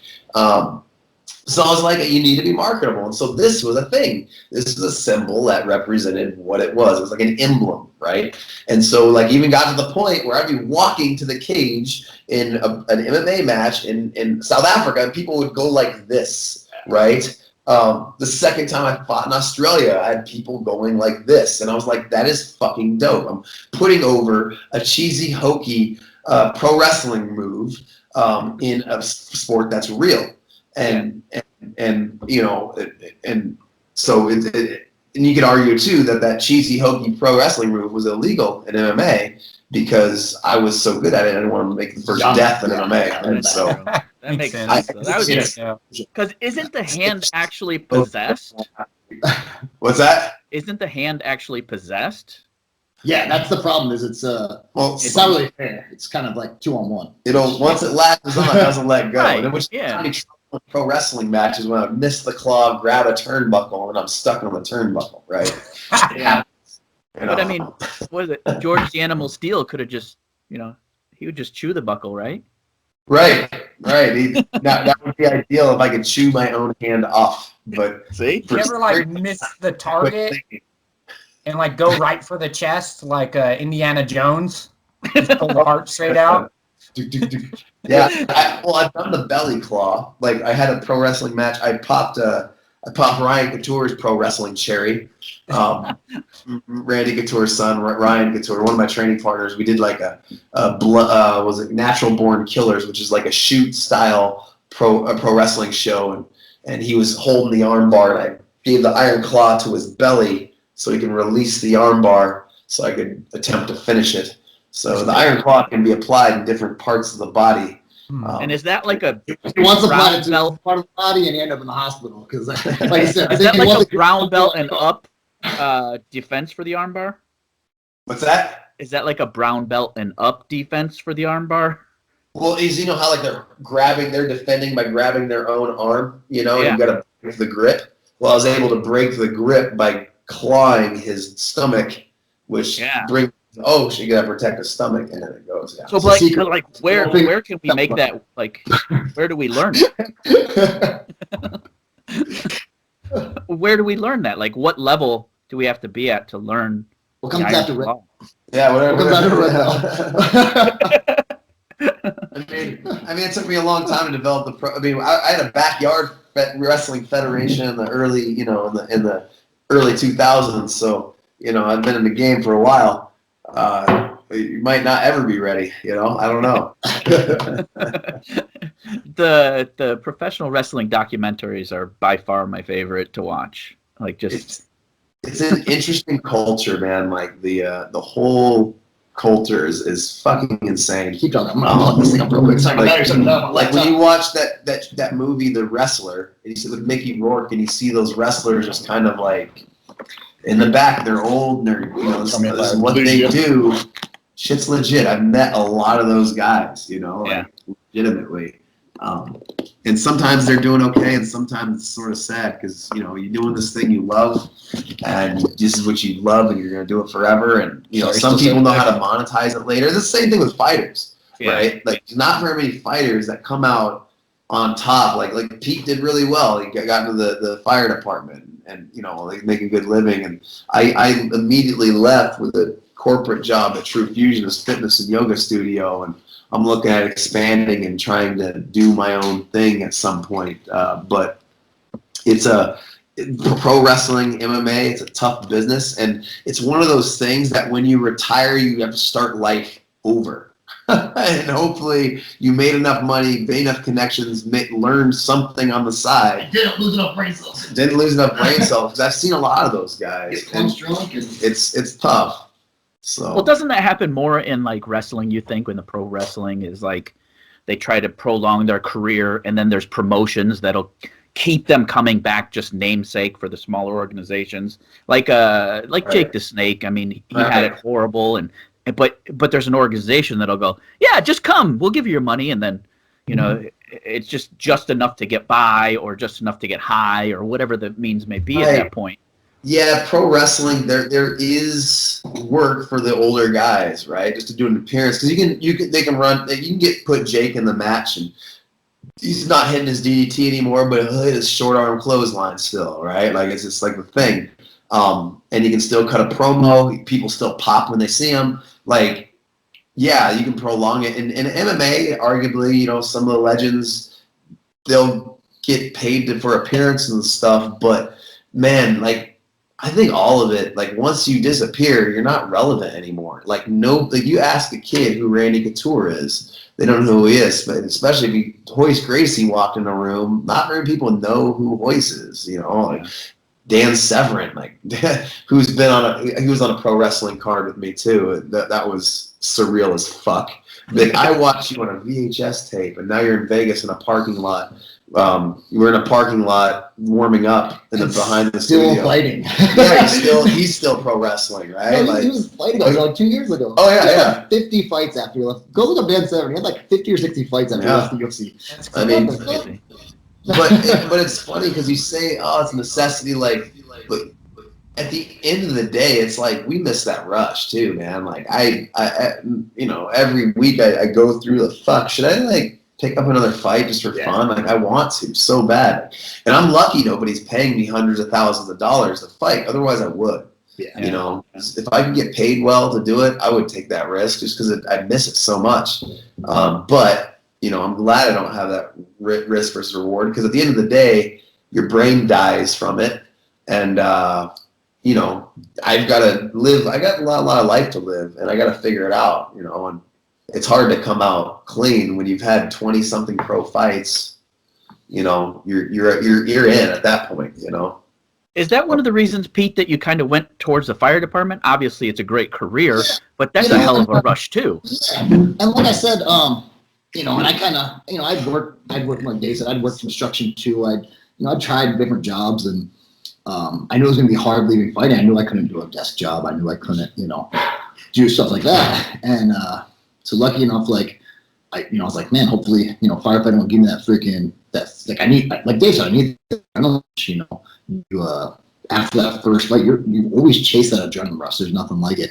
So I saw firefighting as something that I could do that. Like fucking running into a burning building where everybody else is running out, like, you know, that's the kind of shit that should get your juices flowing.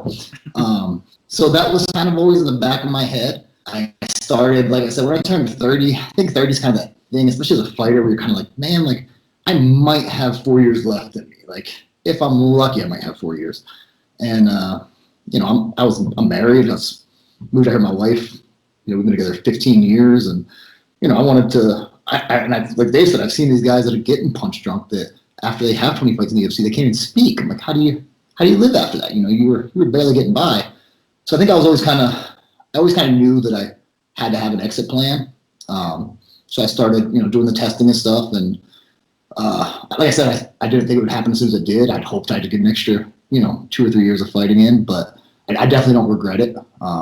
You know, it's a great career. And a lot of guys, when they leave fighting, this is all they did since they were in high school. You know, they don't have skills. They don't even, half the fighters are don't even have social skills because they're in a gym 90% of the time. They don't know how to talk to people in the real world. You can't talk like you do to the guys in the gym in the real world. So it was definitely a saving grace, man. You know, I get to work 24-hour shifts, and my whole thing with the fire department, the reason why I signed up is because I could still train because you work 10 days a month. So you work 24-hour shifts.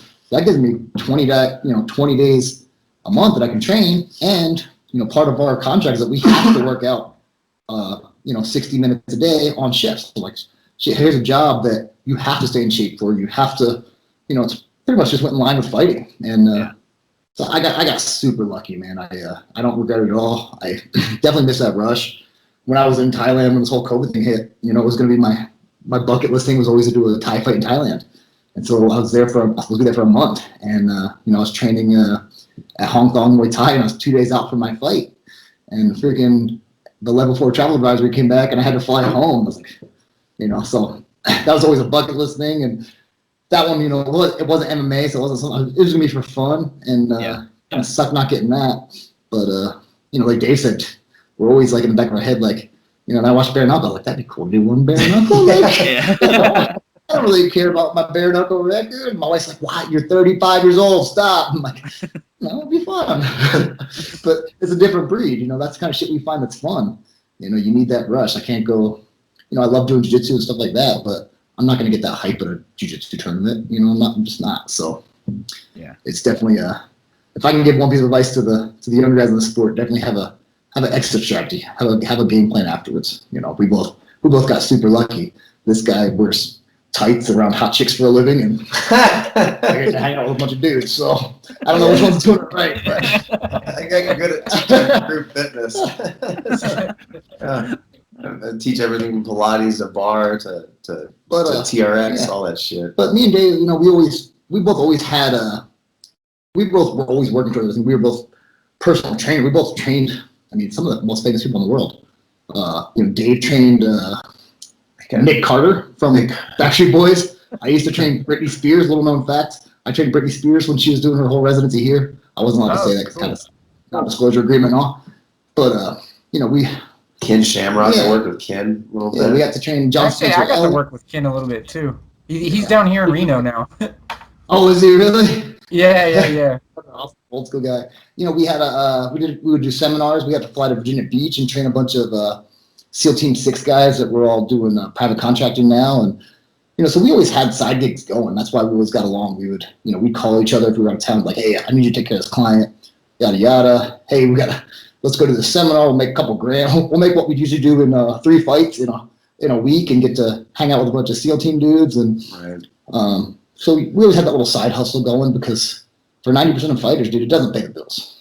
No, and I think what we did well, like, there's some people that really try to rely on managers and coaches to do everything for them. And Pete and I did really well as far as we learned how to hustle. We learned how network promoters, people, we networked ourselves, and it might have fucked up my career a little bit, in the sense that I didn't have the connections I could. At the end of the day, I didn't trust anybody to work my stuff. They maybe they didn't think I was valuable enough to put the work in with me or whatever, but at the end of the day, I learned how to hustle. I learned how to do business in a different way than most people, like think outside of the box and do whatever. So it's a double-edged sword what happened. I wish I made it to the UFC and had that fruitful career, made hundreds of thousands of dollars, but then I would have just listened to my coach, trained, went home, ate, did all my things, and then came out with no skills to forward my life with. And now I know I got a hustle game. I know I got like some skills with training people. Pete did the same thing, so that was the good thing that came out of the deal. I mean, still, but still, I'm still hustling, trying to find my niche to actually make the good money. Who knows? Maybe I'll go train. Maybe I'll go be a firefighter. Bad idea, me and you together. Yeah. You got anything else, Kurt? No, I'll hand it over to you. All right, guys. I don't want to keep you too much longer. I mean, this actually has been awesome. It's like a 2-in-1. Kurt and I were joking, like the Valentine's Day special. We get a little further, get a little more of this Four Loko in us. Oh, yeah. Pants off here soon. Oh, yeah. Pants off. Oh. Story behind the Four Lokos. First time me and Dave ever hung out is when Four Lokos got super famous. And granted, I saw Four Lokos on that show called Intervention. Do you remember that show, Intervention, with all the alcohol? Yeah. So my cousin and I were sitting on the couch, and like a lot of the cans are like very colorful, but they always blur out the cans. I'm like, what the fuck are they drinking? What else? It must be good. These alcoholics are like pounding these things. And then we go to the gas station. It's that's those shit. So my cousin and I drank. And this is back with an OG formula. They actually changed the formula of these because they were killing kids. You guys remember that? I remember that. So I was like, oh, these are the things that 30 kids at a house party all went to the hospital, because the challenge was you try to drink 4 Lokos. But each 4 Loko was equal to 4 beers and 3 Red Bulls or something. Something like a shitload of energy drink. So end up drinking 6 beers. If you drink 4 of them, you end up drinking 24 beers and like 16 Red Bulls. Yeah, so like me and Dave were like, so we would keep them challenge away. accepted. I mean, granted, the first night I think I brought over 3, and we played War. That was like, let's make a drinking game. Let's play War. When you lose, you have to take a drink. So we're playing War. It was very simple because we're very simple creatures. And that night, I think we got kicked out of 2 bars. On this, like his wife was like the girlfriend at the time. My assistant. Yeah, assistant. Yeah, assistant. She dropped us off on the strip and was like, "All right, guys, don't wake me up when I come home." And I'm like, "What the fuck?" Yeah, Dave's like, "What is wrong with her?" She's like, wrong "You're not with her? waking me up. Don't She's call gonna me." let us go out in the wild. So we got kicked out of a couple bars, and it was all fun stuff. We were like, We're not assholes. We do dumb stuff. yeah, we're like running across like picnic tables and shit, and like I don't know, just dumb, stupid frat boy type shit. Like, I don't know. And so we came home with a bunch of Del Taco, ended up waking his assistant up. And but yeah, so since then, when we get together, somebody has to gift the other one with Four Loko, Kind of that. even if Because- it's at 10 Especially a.m. the last 10 years when we were training, it was very rare that me and Dave would not be in the training camp. Like one of us was always training for a fight. So it's rare that we actually got to be like, let's go out and party. It's like over our 10-year friendship, we've probably actually gotten to like go out maybe 10 times. But when we do, we make the best of it. Like some of the best stories we've ever had. So, that's our, ever since the first time, it's always somebody's got to show up with a Four Loko. So, And here was the deal too: is like when I came to Vegas, I want to be respected as a fighter and a trainer and whatever. I mean, we all let loose and get a little crazy. And so when I was at Vando's, I wouldn't go out for drinks with anybody there. Like Pete was like we were the both in the only same boat, one. yeah. We're kind of like, okay, we got to be legit. We can't be like a drunk ass. I didn't want people to see me in that state because that's all you'll see is Dave. especially like you said, me and Dave were the pros at that time. So Right. we had these 20-year-old kids that did look up to us. So we always wanted to keep that life separate from, but we still had to let loose too. So we'd always be like, hey, Yo, let's go hang out. yo. Luckily, there wasn't Facebook and Instagram back then, or else, man. Yeah, not as prominent as it is now. Yeah, we can get away All with the stuff. snitches. When we cornered each other too, after the fight, first thing we did in the locker room was pop a Four Loko and chug it. And we were in the locker room, people were like, what the fuck are you doing? I'm like, hey, well, listen, I just won, we gotta celebrate. Or I just lost, I gotta drink this thing before the beat because it's gonna hurt. Yeah. A couple of questions that I like to ask most of our guests is, what's your guys' cheat meal? I mean, obviously, when you're in camp, it fucking sucks. And Pete, you wrestled, and there's got to be something that you're always like at the end, other than a Four Loko. Cheeseburger and a Coca-Cola. And it's weird because I never even eat cheeseburgers unless I'm in, like hardly ever. But when I'm in fight camp, I crave a fucking greasy cheeseburger and a Coca-Cola nonstop. So as soon as I'm out of the fight, first thing I do, well, after Four Loko, cheeseburger, Coca-Cola. What is it for me? For me, like I eat cheeseburgers through camp. I just get them protein style. I'm like, fuck it, We have a good donut story. So, how about this one? How about the I love donuts? donuts. Donuts was always like, and what's funny, after I got done fighting, I don't really crave the really bad food as bad as I did then. Just because It's only when you can't have it. it's almost like they can't have it. So like one time I was helping back when I had a pickup, Pete's like, hey, can you help me move some shit? I'm like, yeah, I'll come by.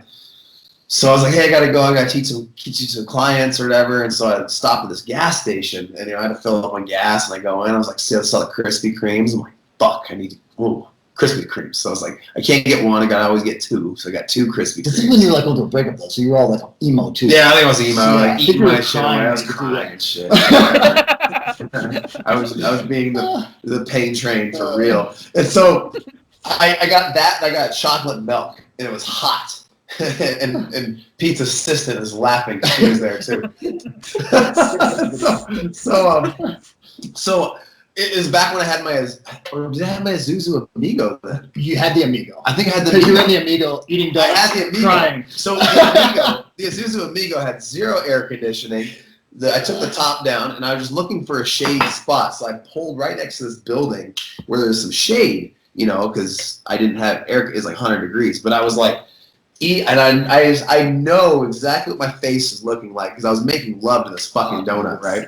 I was like eating the donut and drinking the chocolate milk, and I see on my phone, I get a text from Pete, and he goes, "You fucking fat ass."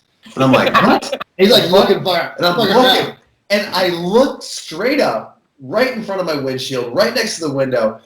Pete and his assistant, Creech's assistant, are pointing and laughing at me because they right when I left, they decided to go eat, and they ate in the same restaurant next to the gas station that I parked in front of while I was making love to this fucking donut.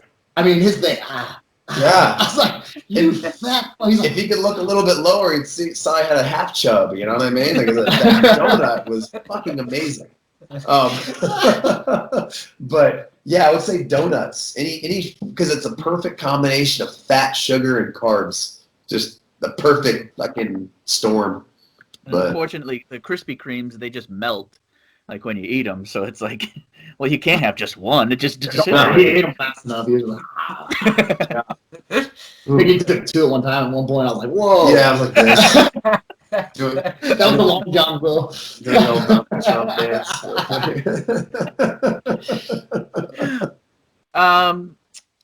All right, so just one more so do aliens exist?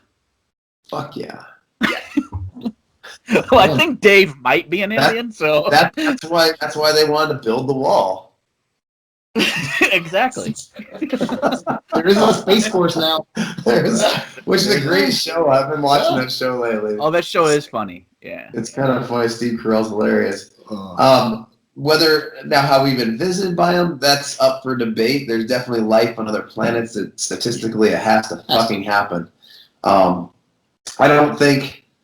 My opinion is they're probably just observing us and just thinking we're just. I always think if they're really intuitive and thinking about it, like, dude, these creatures are fucking stupid, right? Even to the point of like lifting weights. They're like, why are they putting mass up and setting it down? You know what I mean? Like, why do they go through all this trouble to put their penis inside of a vagina, right? Like their mating rituals are just fucking retarded, like that we do, right? It's just stupid. Like what if like. We drive these fancy cars and have nice houses and all this stuff so we can attract a mate at the end of the day. Because guys are just simple, dumb creatures. We want food and we want to reproduce. And we make all these things. Like Pete wouldn't be living like this if he didn't have the assistant he does, you know? Because he wants to take care of her and make her happy. Even though she gave you the best husband ever. Yeah. Still salty about that. But I got world's okayest Firefighter. I don't even get best. Okay, you get best. I get okayest. So that's my opinion of aliens. I think they definitely think we're funny. I bet you they're really logical and they probably make a lot of sense if they're able to travel over here and we destroy our shit and ruin our. I don't know. We're silly. We'll probably kill ourselves. What if we're like their cable TV? Like, Okay. like they could watch. Then we're fucking a very, very interesting show. The other theory I have is like we're like sea monkeys. You know, you made sea monkeys out of the packet. They just kind of like watch us grow, and they're like, "Huh, that's weird." Like The Sims. The Sims, yeah. Somebody's like click, click, like they just poke. Let's see what happens when this happens. All right. Let's throw a little coronavirus at them. See what they do. Oh, they're stupid. Yeah, over the coronavirus. These guys are. Oh, we got them. When I was in New Mexico and I saw somebody riding a bicycle outside by themselves with a mask on, I'm like, this is weird. Like, do you even science, bro? Yeah, it's just, like the aliens are like, these guys are fucking. This guy's riding his car by himself with a mask on. Like this thing. I think these four locos are hidden. I'm saying some dumb shit. I knew it would get more interesting with more logos. So we have this thing in our hand that has every piece of information in the world at our fingertips. Like when you have an argument, yeah, I bet that. No, you don't. Let's Google it. Boom, you're wrong. You know, like we can figure that out instantaneously. But yet we have more people that believe the earth is flat since God knows when, right? Like you own this stuff that's based off of like all the mechanics, all the physics, all the calculations are allude to a round earth. The thing that makes this cell phone happen, but we still think the earth is flat. Like, hey, Steve Mazany, he's on my fire department. UFC rep believes the world is flat. That's right. That's right. He's a UFC rep and a firefighter in Clark County. Still believes the world Is he really? Yeah. What was that? Steve works with you? Yeah. He's an engineer on our Clark County. Oh, that's great. I didn't know that. It's cool. They love playing his best hits in the UFC. Have you ever watched the all highlight of bad calls. Yeah. I considered being an MMA ref because I had the experience with Naga, and I was like, "There's no way." Because at least Naga, I'll ref 90 matches, and only some of them are recorded, and only some of them people actually care about. Like you do one bad call in an MMA fight, shit. That's crazy. All right, guys, we're at like 2 hours, and we don't want to keep you guys all day. You want to go with finish with that MMA story? Yeah. Yeah. What do you guys got? Which one? Well, it has to be a pistol pain train story. Oh shit! All right, I'll go something first. The most outrageous shit. All right, I'll be quick. We'll wrap this up. So, one of my favorite Pistol Pete pain train stories, right? So, once again, I call Mazany, I'm like, hey, I just took a pro kickboxing fight in Colorado. It's in 3 days. Cool, I'll be there.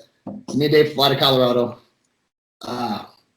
My first pro kickboxing fight. I'm used to MMA fights. You get back there, you get your hands racked, you get signed off by the commissioner. And what happens about, a fight or two afterwards? You get those nervous pisses, right? So you're pissing every 5 minutes, right? Well, I'm sitting there and I just got my shit signed by the commission, and I'm wearing 12-ounce boxing gloves. And I'm like, fuck. And they tape around the wrist. And they sign it. I can't think. I'm like, I gotta piss. I'm like, I can do this. So I go I go to the urinal and I'm able to use my little thumbs to pull my pants down, and I got my cup and everything on. And I'm like, all right, cool.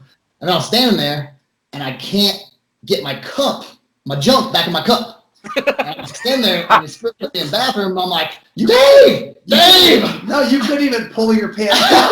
You couldn't even pull your pants down. I'm telling you, like a 5-year-old, my pants around my ankles. I'm like, Dave! I was standing behind him pulling his pants down while he fumbles around with his wiener with his mitts. The best part is, so he finally pulled my pants up, and I'm like, Dave, I can't get the Franks in the cup.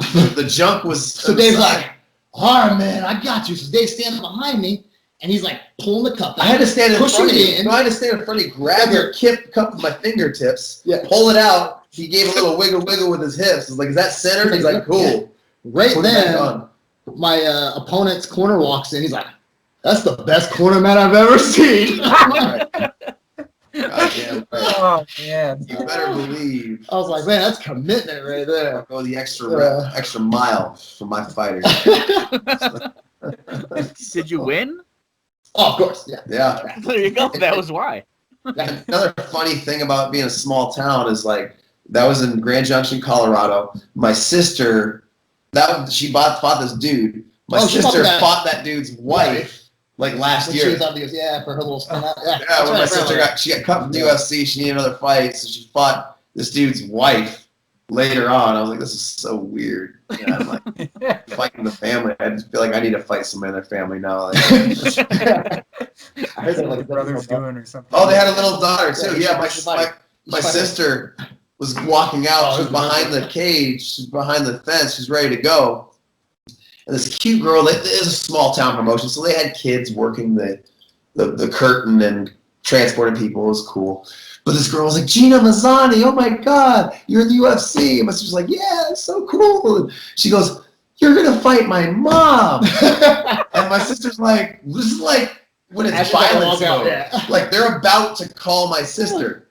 And I said, you're going to fight my mom, a cute little 7-year-old or whatever. And she's like, oh, okay. And sure enough, in the beginning of the fight, my sister took her down and was immediately going for submissions. I was like, Gina, ground and pound. Soften her up. She was like, no. Because she felt bad. She saw this cute little girl that just pound her mom's face. Like, no, you got to get back in violence mode, Gina. So, yeah, that's Grand Junction, Colorado for you. I'm sure you have. We can make a series out of this shit. So every time we travel together, is, hey, South Africa, you ever go there? Learn the pants off, dance off move? We created that. Boom. Guys, social media or anything you guys got that you got going on that you want to shout out, and we'll put the links in and everything like that. Dope. At Mazany MMA on both Twitter and Instagram, and David Mazany. I have a fan page on Facebook that I don't do, but check me out on Twitter. I'm putting up a lot of kettlebell technique videos. Eventually, in the desert.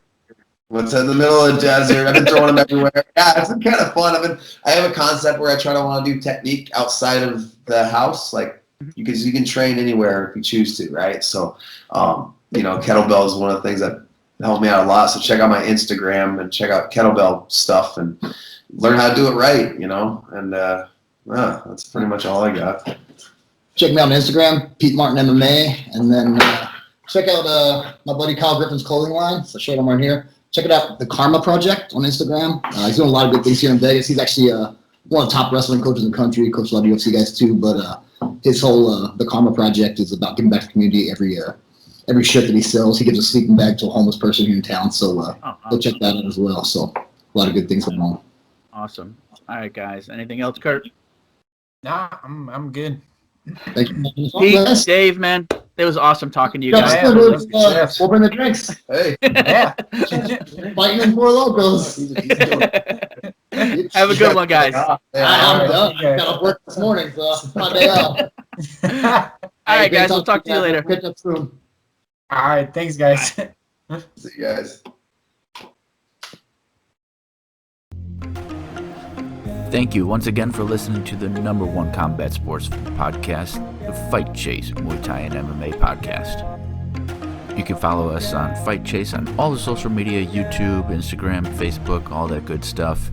And also, don't forget you can support us at any time going to the anchor.fm/FightChase, hit the support icon, and you can support us for as little as 99 cents a month. We truly appreciate it. Thank you for listening. And Kurt, don't say boom. Boom.